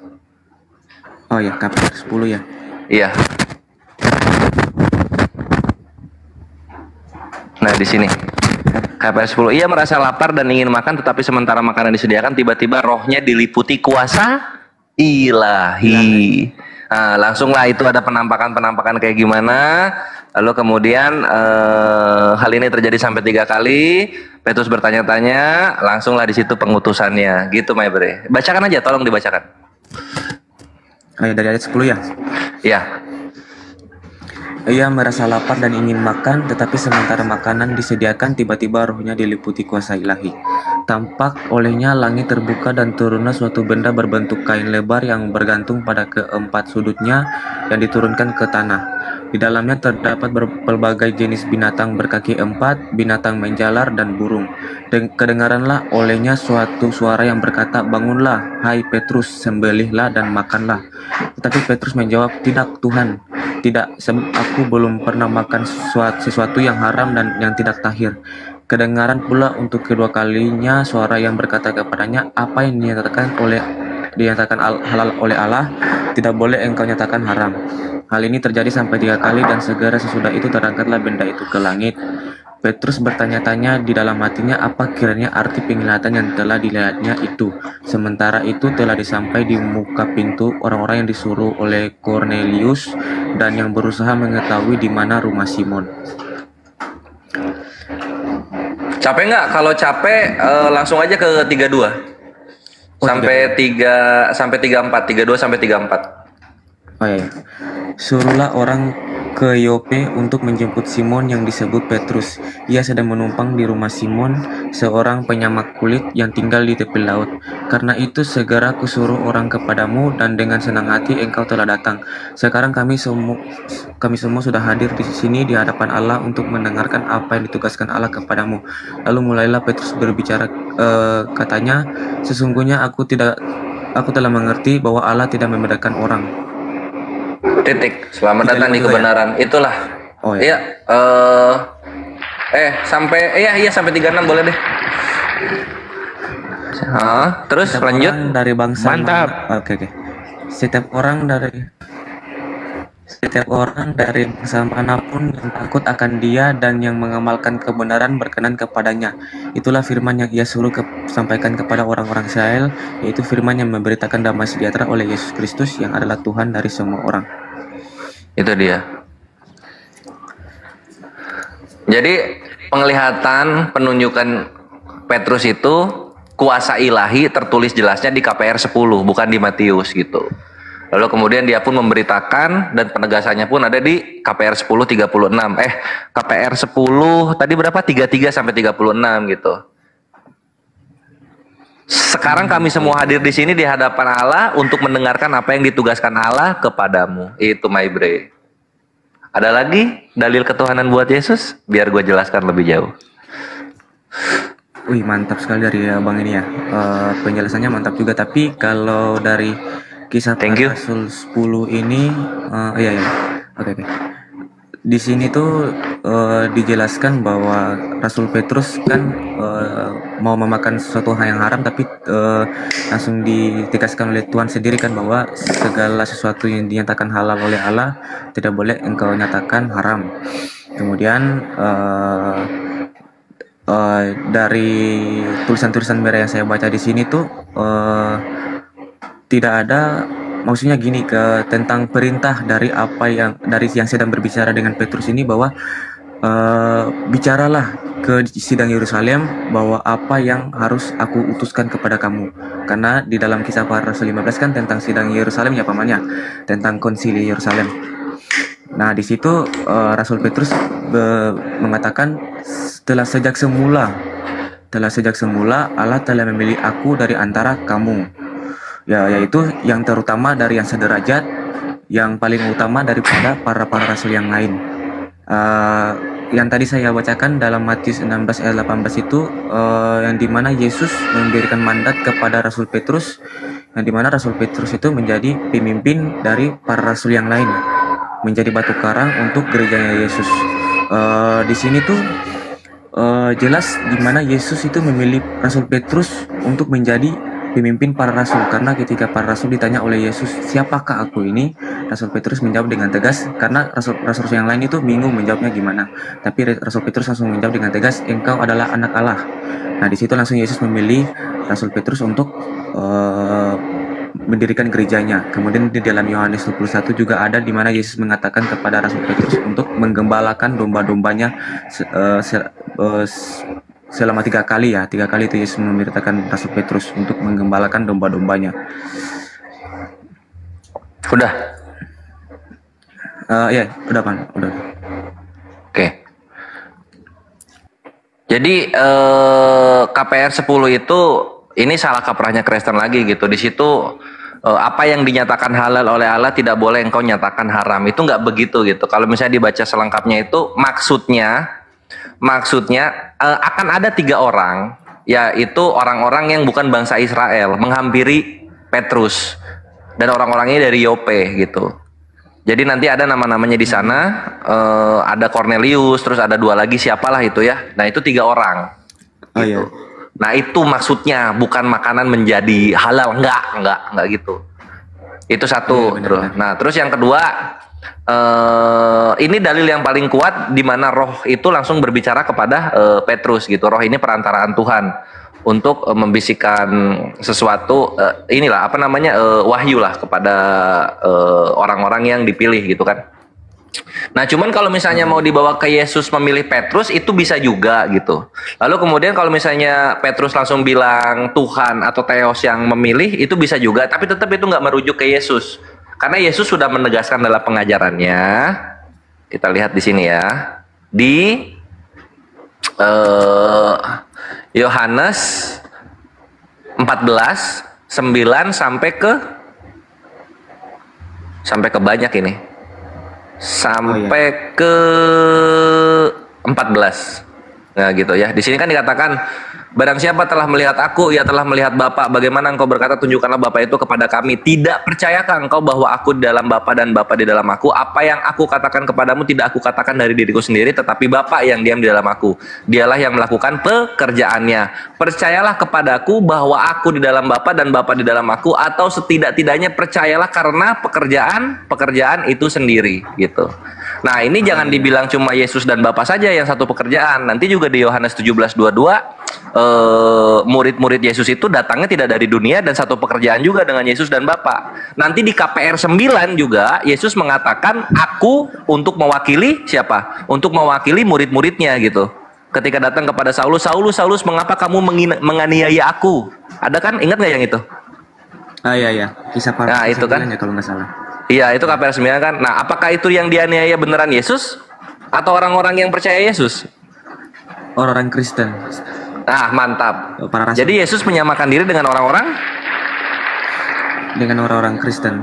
Mantap. Nah, disinilah maksud Yesus gitu. Ketika orang sudah satu pekerjaan dengan apa yang dibawakan Yesus, dengan apa yang Bapa perintahkan kepada Yesus, dengan apa yang dijalankan oleh murid-muridnya Yesus, maka satu pekerjaan inilah yang membuat mereka menjadi satu, bukan hakikat. Gitu. Iya. Jadi itulah yang dimaksud oleh Petrus. Kalau misalnya nggak mau mengambil yang KPR 10 gua, silahkan dibawakan. Tuhan menunjuk Petrus, tapi Tuhan di sana bukan merujuk kepada Yesus. Tuhan di sana, Theos di sana merujuk kepada Bapa. Sebagaimana di Matius 11:25 kita baca di sini. Matius mana dia? Matius 11:25. Ya. Oh iya. Pada waktu itu berkatalah Yesus, aku bersyukur kepadamu Bapa, Tuhan langit dan bumi. Karena semuanya itu engkau sembunyikan bagi orang bijak dan orang pandai, tetapi engkau nyatakan kepada orang kecil. So, Yesus juga bertuhan. Selamat datang di kebenaran. Terus satu lagi yang mau gua mention juga mengenai sejak semula.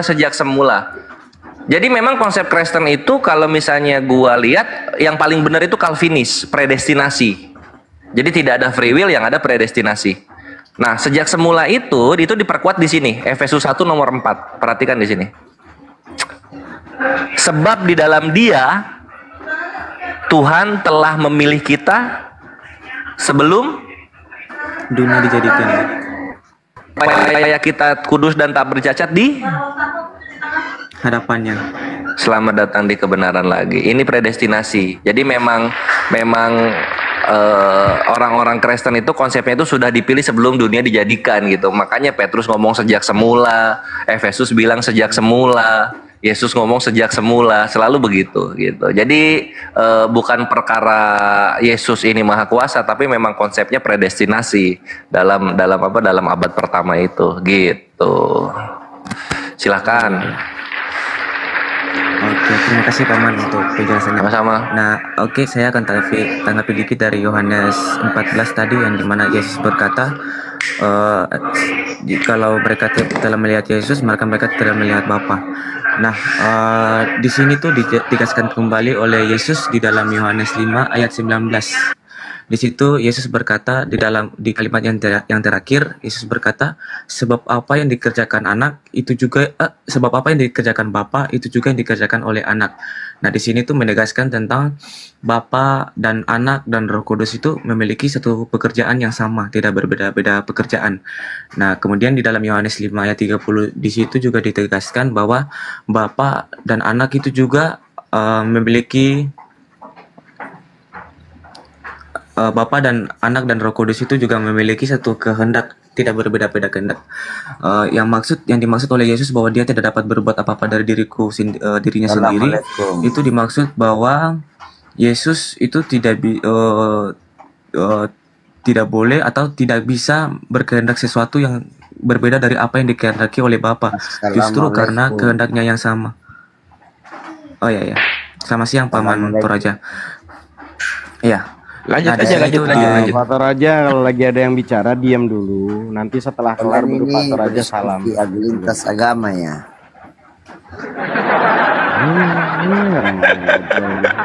Islam. Toraja ini nggak dialog loh, nggak usah dinaikin ya. Iya. Saya lanjut ya. Lanjut. Ya. Oh iya ya. Oke. Jadi memang Yesus menegaskan bahwa dia itu memiliki satu kehendak yang sama dengan apa yang dikehendaki oleh Bapa. Dan kemudian di dalam Efesus 1 ayat yang di sini tuh memang dijelaskan bahwa kita itu bukan memilih apa agama yang benar, tapi Allah itu sendiri yang memilih kita. Dan kalau kita balik lagi di dalam kitab Kejadian, di mana Adam dan Hawa melakukan dosa, itu disebabkan karena Adam dan Hawa itu diberikan kehendak bebas. Jadi setiap manusia memiliki kehendak bebas untuk melakukan apapun yang mereka mau. Misalnya ketika mereka mau melakukan dosa, itu mereka tidak dibatasi oleh Tuhan. Maksudnya ketika mereka mau mencuri, itu mereka tidak dibatasi. Tubuhnya tuh tiba-tiba tidak bisa bergerak untuk melakukan aksi mencuri. Tapi kehendak bebas itulah yang mereka miliki sehingga mereka bisa melakukan dosa Adam dan Hawa yang mereka lakukan. Dan makanya dalam Efesus 1 ayat 4 ini bukan kita yang memilih mana jalan kebenaran, tetapi Allah itu sendiri yang memilih kita untuk kembali ke dalam kemuliaannya. Dan ya itu saja mungkin dari penjelasan saya tentang Yohanes 14 tadi yang terkomparasi dalam Yohanes 5 ayat 19. Silakan Paman Pera. Ya, jadi benar itu yang satu pekerjaan itu benar ya. Sehingga perlu kalau misalnya kita mau jujur dalam berkitab gitu kan, yang paling mentok kalau mau dieksegesis itu Bapa, Putra, Roh Kudus itu satu pekerjaan, bukan satu hakikat gitu kan. Nah terus nanti orang-orang yang mengikuti Yesus itu nanti dijelaskan ini catat ya, Yohanes 17 21 sampai 22. Sama yang tadi gua bahas, Yohanes 10, 34 sampai 35 gitu. Nanti mereka pun jadi satu pekerjaan dengan Tuhan yang versi perjanjian baru gitu. Nah, kemudian sampai sini masih bisa ditolerir lah oleh Islam itu masih bisa ditolerir. Karena Yesus itu adalah perantara Tuhan, bukan Tuhan, perantara Tuhan bukan Tuhan. Yesus menyampaikan apa yang disampaikan. Ini cocok dengan 1 Samuel 23 nomor 2 dan Keluaran 4 11. Selamat siang. Keluaran 4 nomor 11 sampai 13. Oke, ya selamat siang. Ntar ya, tunggu ya. Nah, jadi di situ nanti sama-sama tidak bisa berkehendak kalau nabi-nabi itu. Karena dituntun lidahnya oleh Tuhan langsung. Nanti perbedaannya di mana? Nah, nanti mulai berbedanya itu di predestinasinya gitu. Jadi sebenarnya konsep PB dan konsep Islam sama gitu. Tuhan itu satu, Tuhan itu esa gitu. Tapi nanti konsep dalam takdirnya itu berbeda gitu. Karena kalau di Islam itu takdir, kalau di kekristenan itu predestinasi jatuhnya. Sehingga ini kalau udah predestinasi, udah nggak bisa free will. Kalau udah predestinasi, udah nggak bisa free will. Karena apa? Kalau misalnya Tuhan sudah memilih dari awal, ini ya Aldo, kalau Tuhan sudah memilih dari awal, apapun yang dilakukan manusia sia-sia. Jangan bidat Kristen Bang, pasrah, jangan kau apain apa? Gimana tafsir itu salah semuanya. Udah abaikan dulu Pak, abaikan dulu ini abaikan kau dulu. bidat Kristen kau. Ya, yang mana? Yang mana yang bidat? Gua atau Aldo? Kau bidat Kristen Bang, jangan gitu. Saya. Iya, bidat Kristen kau. Gue Islam. Memang jelas kau bidat Kristen. Malu. Islam ini, bukan Kristen. Saya Islam. Malu. Ntar bagian lu Ji, itu Ji, udah Ji, lu pegang dulu kakinya Ji. Janganlah percaya dengan kata-katanya ini. Si bidat Kristen ini. Ji, lu pegang Ji kakinya Ji. Ji, lu pegang kakinya Ji. Kalian bidat Kristen kali ya. Bidat kalau naik di atas.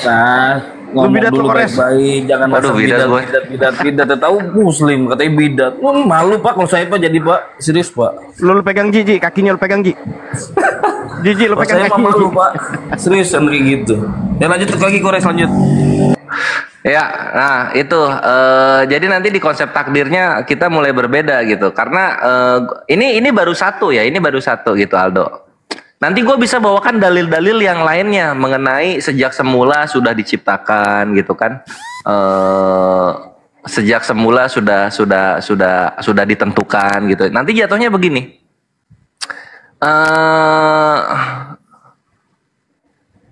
Tidak ada orang jahat karena memang dia jahat.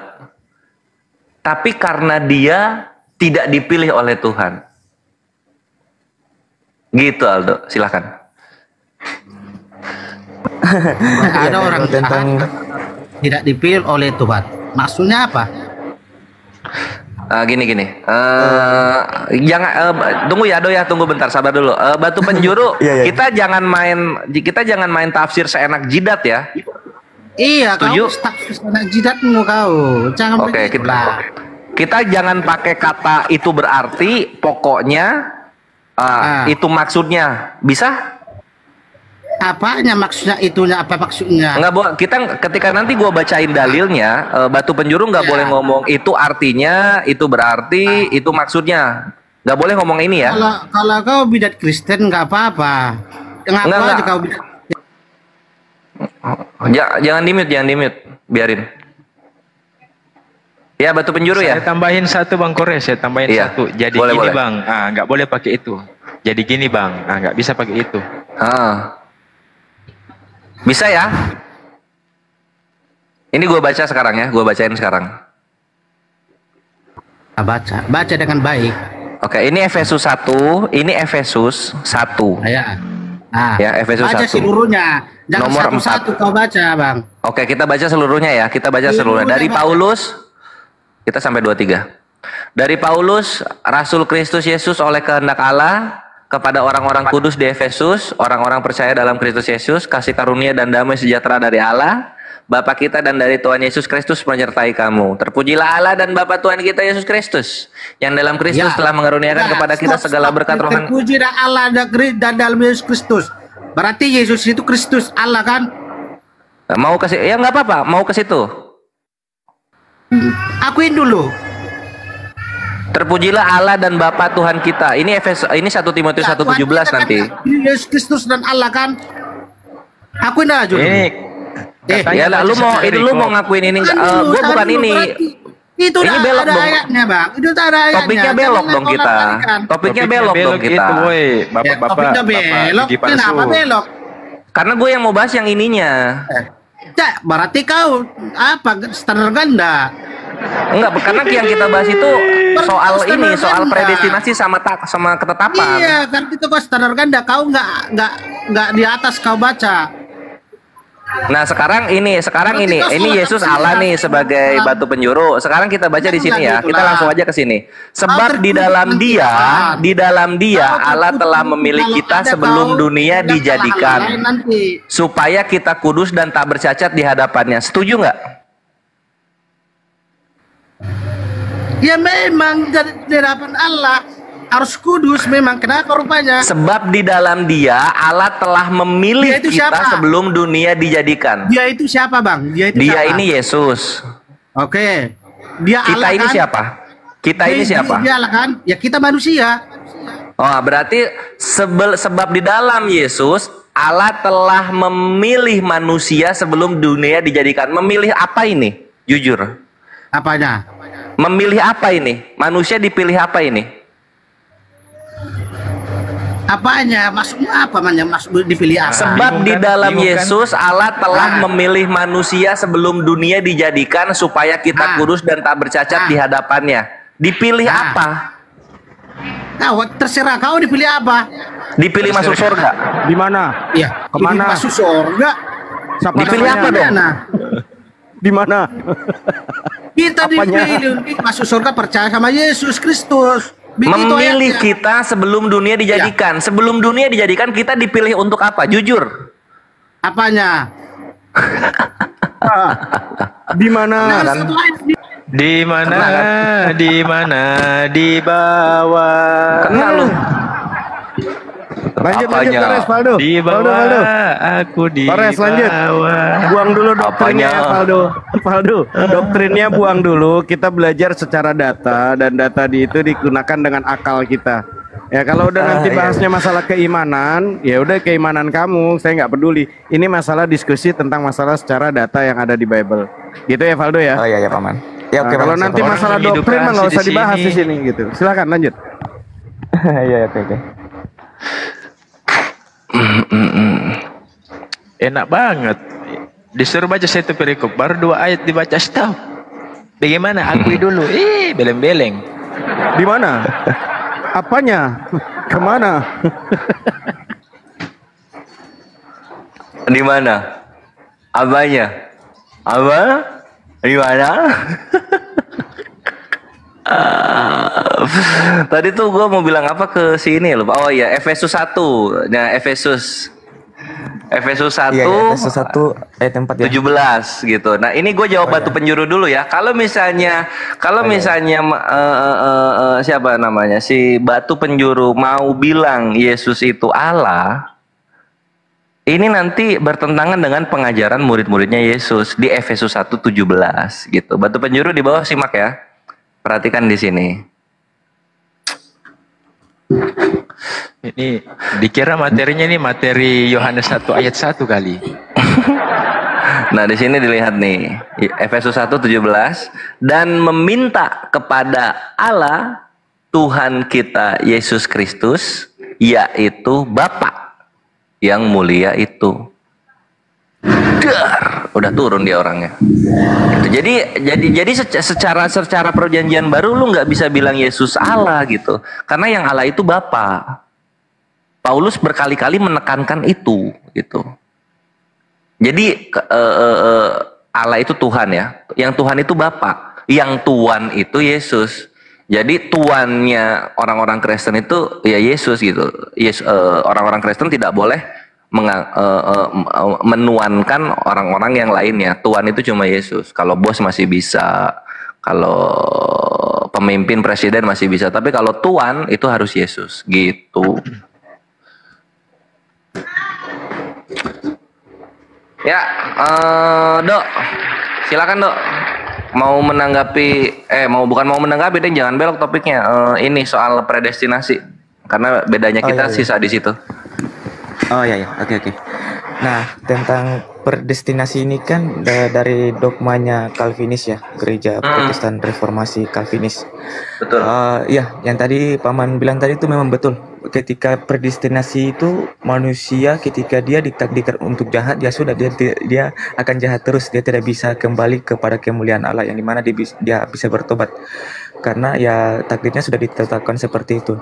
Kalau bedanya dengan kehendak bebas atau free will, itu manusia awalnya melakukan kejahatan tapi bisa kembali lagi ke jalan yang benar, yaitu bertobat. Kalau bedanya dengan predestinasi, ya sudah kamu jahat terus, gak bisa balik lagi. Nah, dan ini hanya ada di dalam dogmanya Reformasi Calvinis. Kalau bedanya dengan Lutheran itu, Lutheran tidak percaya adanya itu predestinasi. Mereka kan sama-sama reformasi tapi ada perbedaan pendapat juga di situ. Nah, jadi yang ditekankan di situ adalah manusia punya yang namanya free will. Karena ketika kita membaca tentang kisah Paulus, Rasul Paulus, itu dia awalnya kan namanya Saulus, orang Farisi yang sangat jahat sekali, tapi bisa kembali lagi ke jalan yang benar dan memberitakan kebenaran yang dimana dia sudah mencatat surat-suratnya itu. Jadi kalau memang predestinasi itu tetap ditekankan di dalam kitab suci, ya berarti Paulus gak bisa balik dong ke dalam ke jalan yang benar. Dia harusnya jahat terus, namanya tetap Saulus, tidak boleh kembali ke Paulus. Gereja Katolik pun juga tetap sama pendapatnya bahwa predestinasi itu tidak ada, melainkan yang ditekankan dalam Efesus 1 ayat 4 itu bahwa Allah telah memilih kita, bukan kita yang memilih Allah atau kita memilih mana yang jalan yang benar ini, tapi Allah sendiri yang memilih kita, yang dimana kita di dalam keinginan kita itu ada dua keinginan, yaitu keinginan roh dan keinginan daging. Kita menuruti keinginan roh kita, maka kita kembali ke kemuliaan Tuhan. Tanggapin ya, Do ya, gua tanggapin ya. Ya, silakan Paman. Nah, coba kira-kira ya, coba asumsikan Aldo nanti menjadi ala Bapa nih ya. Kemudian ada orang yang masuk neraka, tapi ingin berbicara dulu kepada Aldo. Aldo, kenapa saya dimasukkan neraka? Gitu. Aldo jawab apa?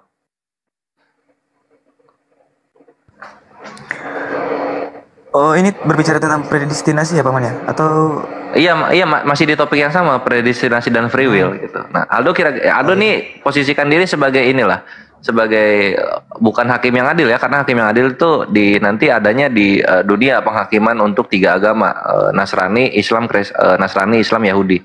Nah, sekarang ketika nanti penghakiman surga neraka, nah di sini nih ceritanya ada orang masuk neraka nih. Aldo nih sebagai ini asumsikan ya, Aldo ini adalah ala bapak misalnya. Nah, kemudian orang yang masuk neraka ini, Aldo, Bapak Aldo, kenapa saya dimasukkan ke neraka? Aldo jawab apa? Kalau jawaban yang tepat itu karena sesuai dengan perbuatan yang dilakukan selama dia hidup, dia melakukan kejahatan, tidak ada melakukan kebaikan. Oke, itu jawabannya ya? Iya. Nah, terus kemudian orang yang mau dimasukkan ke neraka ini menjawab lagi gitu. Ketika saya berbuat kejahatan dan saya tidak pernah berbuat kebaikan, lantas kenapa wahai Aldo kamu tidak memilih saya? Apa yang Aldo jawab? Nah, untuk jawaban yang tepat itu pengajaran sudah diajarkan, pengajaran sudah dikenalkan, tapi dia tidak mau menerima kebenaran itu dan tetap mau melakukan kejahatan. Misalnya ketika dia mau melakukan kejahatan, itu pasti ada bisikan di hatinya bahwa kamu gak boleh melakukan ini, tapi dia masih tetap hati kerasnya untuk melakukan hal itu. Maka dia sudah melawan kehendak Allah untuk tetap melakukan kejahatan, yaitu kehendak bebas yang dimiliki. Iya. Cuman sayangnya itu jawaban yang paling apa ya? Itu jawaban yang paling bukan salah, itu jawaban paling rasional gitu. Itu rasional masuk gitu. Tapi secara sola scriptura, tadi gue udah bawain Efesus 1 nomor 4. Sekarang gue bawain lagi yang kontrasnya. Itu ada di Amsal 16 nomor 4. Nomornya sama. Oke, nah, Amsal 16 ayat 4 ya pamannya? Iya. Oke, aku bacakan nih. Tuhan boleh membuat, Tuhan membuat segala sesuatu untuk tujuannya masing-masing. Bahkan orang fasik dibuatnya untuk hari malapetaka.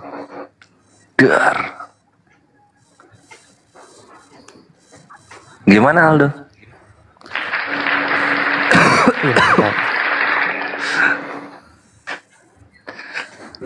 Mantap ya? Oke. Iya. Di situ bedanya Kristen dan Islam gitu. Di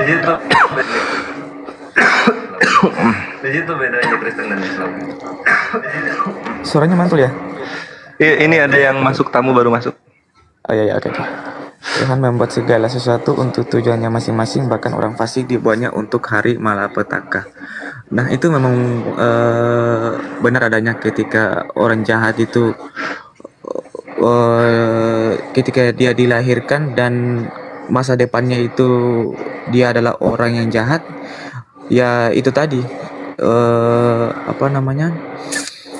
dia tidak mau menerima kebenaran-kebenaran Tuhan yang sudah diberitakan dan tetap mau melakukan kejahatan-kejahatan, dan kejahatan-kejahatan yang dibuatnya itu diperlihatkan kepada orang-orang yang lain untuk menjadi pembeda.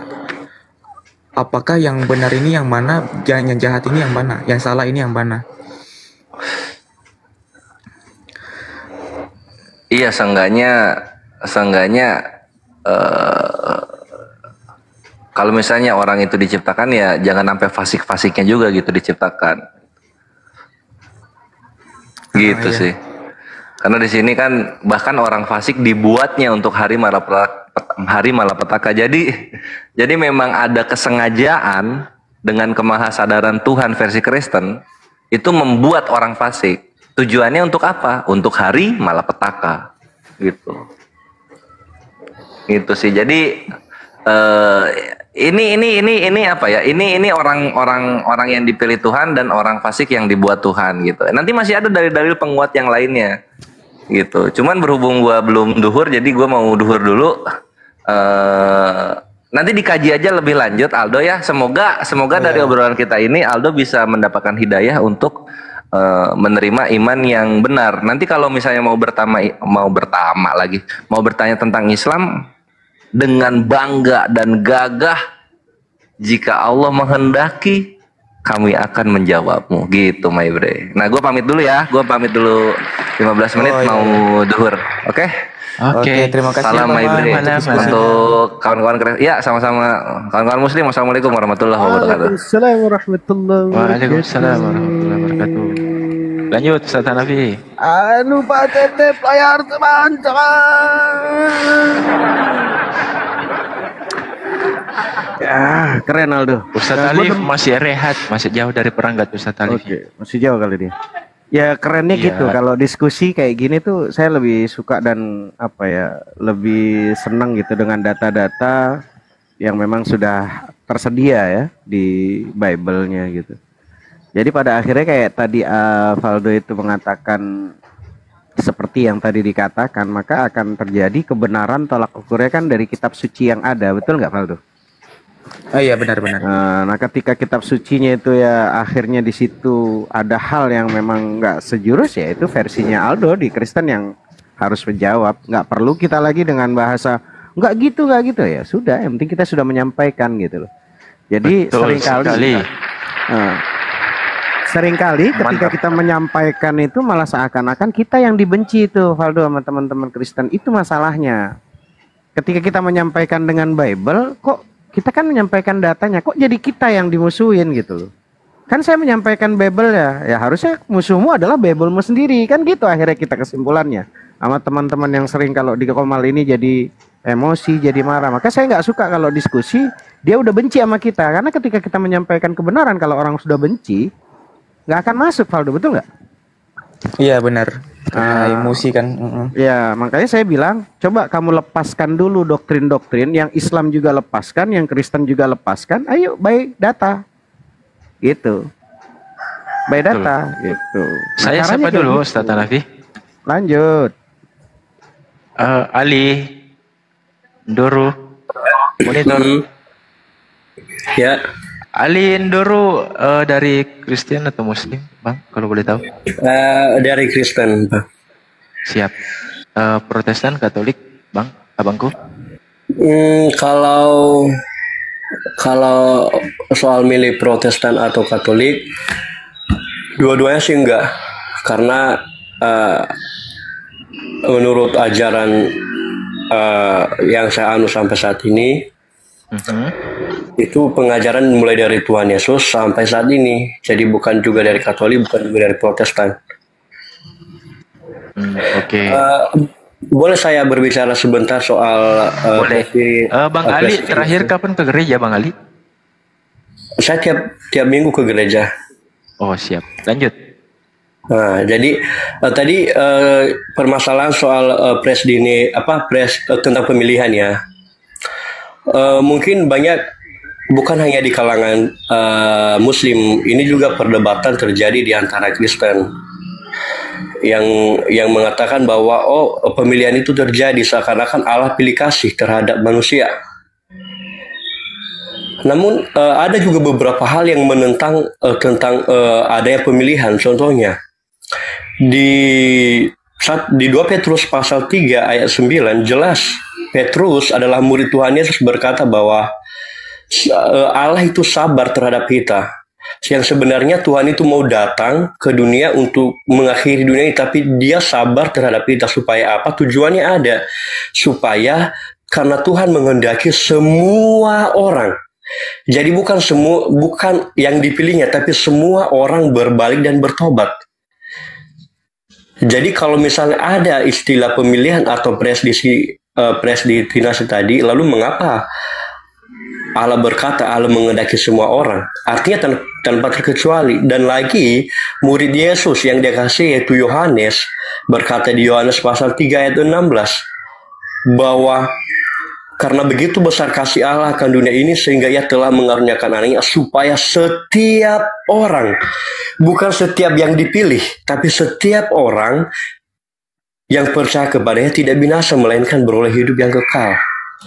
Jadi sebenarnya tadi kalau di konteks tadi di Efesus pasal 1 ayat 4, bahkan di Efesus pasal 2 juga ditekankan bahwa Rasul Paulus berkata adanya Allah telah memilih kita sebelum dunia dijadikan. Kita harus lihat konteksnya, di dalam siapa kita dipilih. Bukan self by self kita dipilih, tapi di dalam Yesus kita dipilih. Bukan seperti kita memilih misalnya, oh kita pilih ini, kita pilih enggak. Paulus berkata bahwa kita dipilih di dalam Yesus. Bukan nama saya dipilih, oh ini kamu, Ali ini, enggak. Tapi di dalam Yesus, artinya ketika kita percaya kepada Tuhan Yesus, maka kita ikut dipilih. Kalau di 1 Petrus pasal 1 ayat 17 sampai 19 jelas bahwa Allah telah memilih Yesus semenjak dunia dijadikan. Jadi sebenarnya di sini yang lebih ditekankan di sini adalah Tuhan Yesus. Kalau kita lihat nubuatan di Kejadian 3 ayat 15 jelas setelah manusia jatuh ke dalam dosa, firman Tuhan berkata kepada Adam dan Hawa, aku akan mengadakan permusuhan antara engkau dan perempuan ini, antara keturunanmu dan keturunannya. Itu nubuatan tentang bahwa akan adanya Mesianis, turunnya juru selamat. Jadi saya mau tekankan di sini bahwa kita dipilih bukan pribadi-pribadi semenjak dunia dijadikan, tapi di dalam Yesus kita dipilih. Ketika kita percaya kepada Yesus, maka kita ikut dipilih semenjak dunia dijadikan. Itu maksudnya. Karena memang Yesus itu berkata di dalam Yohanes pasal 8 jelas, aku ada sebelum Abraham ada.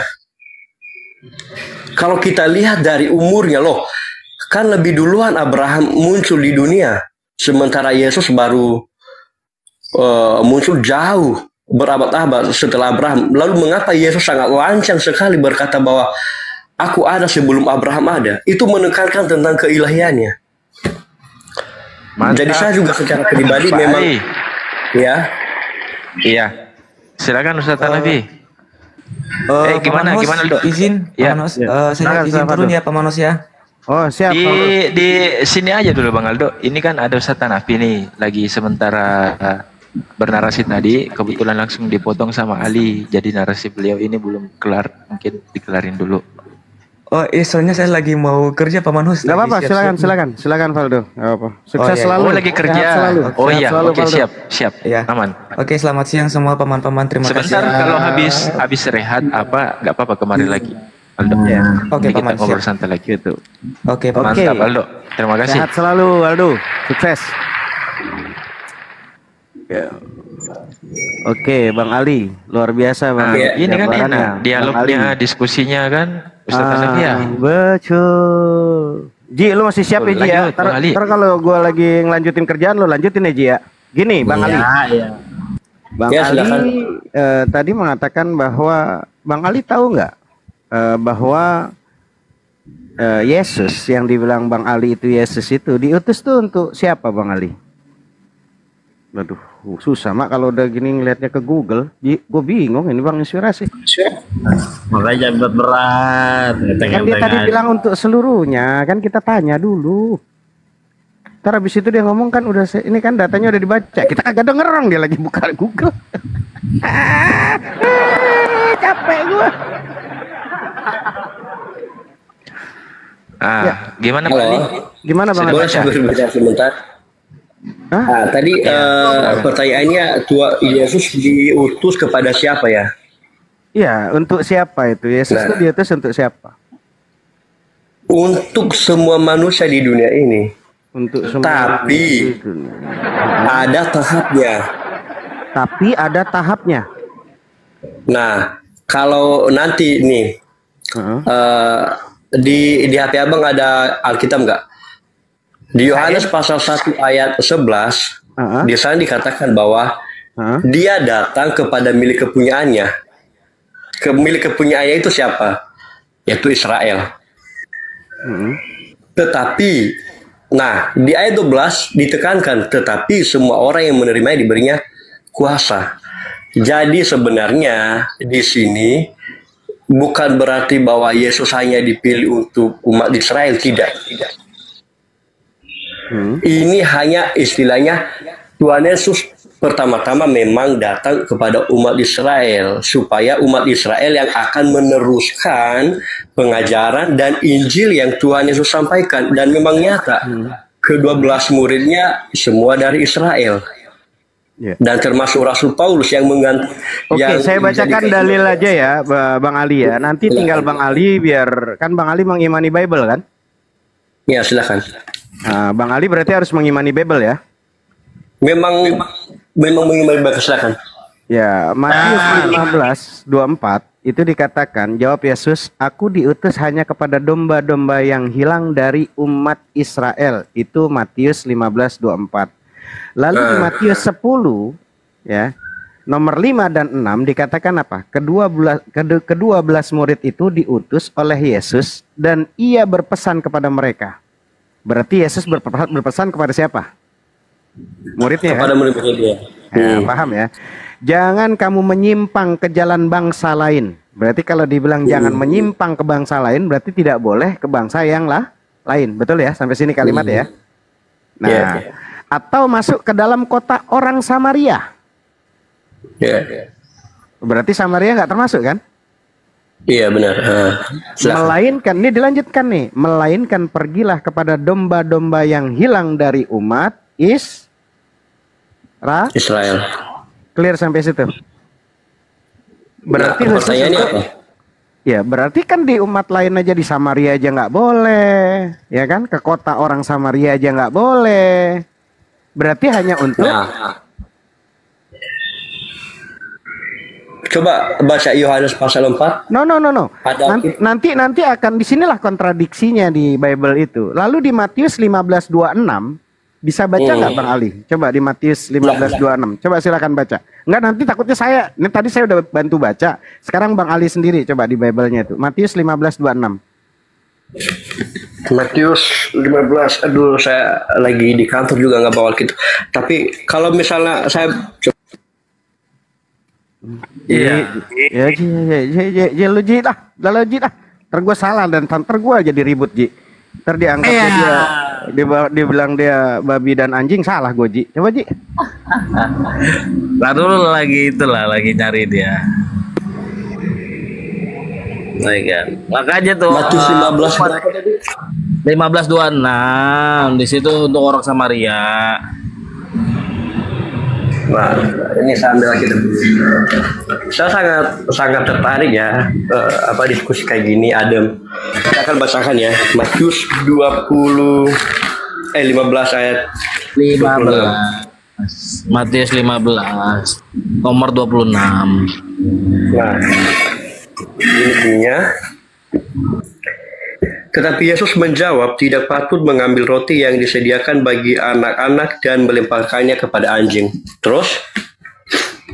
Nah, di situ dikatakan bahwa anjing ini adalah perumpamaan untuk orang di luar dari Israel. Benar. Nah, makanya yang domba itu hanya untuk Bani Israel, yang dikatakan domba. Di luar Bani Israel seperti Bani Melayu dan Bani yang lain itu dikatakan anjing. Saya boleh menanggapi sebentar? Oke, silakan Bang. Coba Abang baca di ayat 27 dan ayat 28. Coba. Matius 15. Oke lah, setidaknya ayat terakhir aja, ayat 28-nya. Silakan. Baca aja Bang. Enggak, kalau misalnya Abang ada Alkitab di situ, baca aja. Bisa enggak? Abang coba dari 27-nya. 27-nya baca sampai 28. Baca aja. Tetapi ya, lihat ya. Tadi di ayat 26 yang Abang saya baca, tetapi Yesus menjawab, tidak patut mengambil roti yang disediakan bagi anak-anak dan melemparkan kepada anjing. Ayat 27, kata perempuan itu, benar Tuhan, namun anjing itu makan remah-remah yang jatuh dari meja tuannya. Kita lihat tanggapan Yesus. Kita jangan hanya melihat ayat 26, kita lihat ayat 28. Maka Yesus menjawab dan berkata kepadanya, hai ibu, besar imanmu, maka jadilah kepadamu seperti yang kau kehendaki. Dan seketika itu juga anaknya sembuh. Jadi di sini kita tidak hanya menafsirkan ayat 26 itu, nggak ada korelasinya. Yesus tidak Ali, berkenan datanya yang kepada- data Bang Ali itu nggak ada korelasinya di situ. Tadi kan kita harus terfokus bahwa Yesus tuh untuk siapa? Kan Ali bilang katanya untuk semuanya. Secara di data di Bible-nya itu enggak kok, nggak untuk semua kok. Bahkan Samaria nggak boleh masuk kota Samaria. Bahkan nggak boleh menyimpang ke jalan bangsa lain. Itu Matius 10 ayat 5 dan 6-nya. Bahkan tadi dibilang, sebentar Bang Ali. Bahkan dibilang tadi, kan tadi sudah sepakat bahwa selain daripada itu disebutnya anjing. Bahkan Bang Ali, di Matiusnya juga 7 ayat 6-nya itu lebih parah lagi. Jangan kamu memberikan barang yang kudus kepada anjing, dan janganlah kamu melemparkan mutiaramu kepada babi, supaya jangan diinjak-injak dengan kakinya, lalu ia berbalik mengoyak kamu. Itu Bible loh. Nah, ditambahin satu, Ustaz Hanafi, ditambahin satu di KPR 16:6. Nih, saya kasih tahu ya. Jangan memberikan barang kepada anjing, itu tidak tertuju kepada orang non-Yahudi. Kalau kita baca konteksnya itu berbicara kepada orang yang tidak mau percaya, orang yang keras hati. Makanya Tuhan berkata, jangan berikan untuk apa? Kalau dia memang keras hati. Jadi gini Bang, kita harus baca konteksnya. Kita kasih tahu. Bang Inspirasi, besarkan Ustaz Tahta. Assalamualaikum Ustaz Tahta. Layu, assalamualaikum. Dah, sama gantian. Kerja. Semuanya, lanjut. Salam warahmatullah. Lanjut, Ali, Bang Ali. Kita boleh menanggapi. Itu dibacain Bang Ali. Coba Bang Ali sebelum dilanjut dialognya, coba dibacakan kisah para apostolos, kisah para rasul 16:6. Enggak. Halo. Kita sistematis dulu dong. Kan ini saya belum menjelaskan tentang Matius 15 ayat yang ke-26 supaya penonton di sini juga paham. Silakan. Yang penting konteksnya benang merahnya di sini adalah tentang bangsa lain. Iya, dan ini di ayat ini terbukti juga bahwa memang Tuhan Yesus datang untuk bangsa lain. Saya mau tanya, perempuan Kanaan itu termasuk orang Yahudi bukan? Halo? Konteksnya nggak di situ Bang Ali. Nah, jawab dulu. Critical text daripada Bang Ali tadi. Ini supaya nggak kemana-mana. Jangan dibantah dulu sebelum saya menjawab dengan selesai. Jawab dulu. Bang Ali silakan kalau bertanya kita nggak ngomong ya Bang Ali jawab sendiri. Ya nanya sendiri jawab sendiri aja kalau gitu, kalau diskusi kayak gini. Silakan Bang Ali. Enggak, maksudnya saya mau menjawab, tapi kenapa abangnya bantah-bantah? Biarkan saya selesai dulu menjawab. Ini kita lihat konteksnya. Konteksnya di sini di ayat 21 sampai 28 itu Tuhan Yesus menyembuhkan seorang ada ibu yang memiliki seorang anak dan dia bukan orang Yahudi. Dan kita lihat di ayat 28 ya, dan memang Yesus berkenan, dia menyembuhkan. Dan bukan hanya menyembuhkan, dia berkata, besar imanmu hai ibu. Kita lihat di Alkitab, ada beberapa orang yang diselamatkan oleh Tuhan Yesus dan bahkan disembuhkan di luar orang Yahudi. Kalau untuk nyembuhin, contohnya di Yohanes pasal Bang Ali, kalau untuk nyembuhin, walaupun bukan adik saya, walaupun bukan keluarga saya, kalau memang saya bisa nyembuhin, saya sembuhin, nggak perlu harus ini, itu penyembuhan namanya, untuk ngobatin. Ini masalahnya adalah diutusnya sebagai utusan ini yang namanya Yesus ini untuk siapa? Tadi kan Kristen ini kan Ali kan bilangnya apa? Untuk seluruh kan, seluruh manusia kan di alam ini kan, seluruh dunia kan. Lalu bagaimana dengan Matius 10 ayat 5 dan 6? Bagaimana dengan posisi Matius 15:24? Bagaimana dengan Matius 7 ayat 6? Gitu loh. Kan berarti bertentangan Bang Ali dengan Bible-nya, bukan bertentangan dengan saya. Bukan bertentangan, tapi cara abang menafsirkan itu yang membuat bertentangan. Emang boleh Bang Ali menafsirkan Bible-nya? Memang Alkitab menafsirkan Alkitab, jadi kita hanya tidak berpatokan pada ayat itu, kita melihat ayat-ayat. Dari tadi Bang Ali saya menafsirkan atau membaca? Membacakan dan sekaligus menafsirkan. Enggak pernah saya baca. Habis itu silakan. Bagaimana dengan Bible ini? Kan yang Yang menafsirkan Bang Ali, saya cuma membaca. Contohnya tadi Abang berkata bahwa jangan memberikan mutiara kepada anjing, seakan-akan Abang beranggapan bahwa anjing yang dimaksud di situ orang non Yahudi. Iya benar. Emang non Yahudi bang, anjing-anjing itu non Yahudi. Yang bilang anjing-anjing itu orang Yahudi siapa? Oh enggak, kan tadi berhubungan dengan yang Abang sampaikan, makanya gini, kita fokus satu dulu. Sekarang kita berbicara tentang Yesus diutus ke siapa?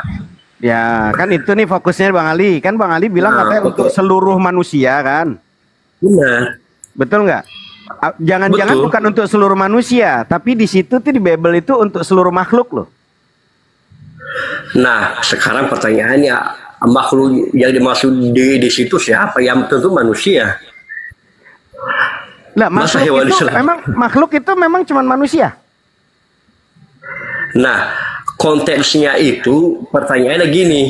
Nah, yang nafsirin Bang Ali lu, bukan saya lu. Saya cuma bilang bahwa itu, saya tuh cuma bilang di Bible-nya seluruh makhluk. Ya, yang menafsirkan bukan saya lu, Bang Ali sendiri lu. Saya cuma membacakan data di Bible lu.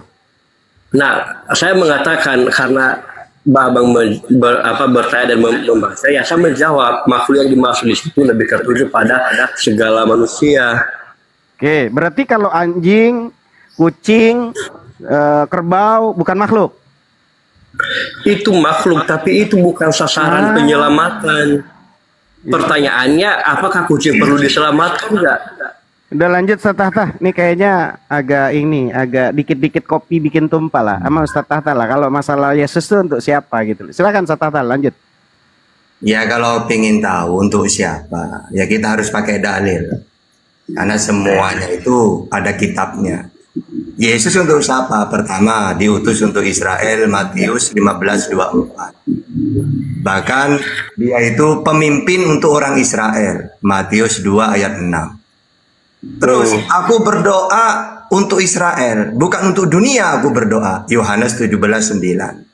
Karena dia selalu mengatakan untuk Israel, bahkan KPR 13:23 juru selamat untuk Israel. Semua ayat ucapan dia untuk Israel, sehingga ditutup oleh Yesus dengan dalil yang dihakimi hanya 12 suku Israel nantinya, Matius 19:28. Jadi ayatnya banyak. Makanya coba sampai sekarang di luar Israel, di seluruh dunia, kenapa tidak ada pengikutnya Yesus? Karena dia ditolak oleh umat-umatnya Israel. Ada tata Kristen itu umatnya Yesus. Bukan, Kristen itu penyesat ajaran Yesus. Dari ajaran tauhid menjadi ajaran pagan. Kalau saya teliti, karena saya juga menguasai Bible ya. Jadi kalau saya teliti pakai Bible, Kristen ini penyesat ajaran Yesus, bukan pengikut Yesus gitu. Ya, Yesus mengajarkan Tuhan itu satu esa, ya. Markus 12:32, Kristen Trinitas, Bapa, Anak, Roh Kudus. Kata Yesus, Matius 5:27, Tuhan tidak kelihatan, tidak menjelma di langit. Kristen Tuhannya ke dunia, menjelma, bisa dilihat. Jadi kalau saya simpulkan, mereka ini penyesat ajaran Yesus gitu. Menurut dalil tapi gitu. Silakan.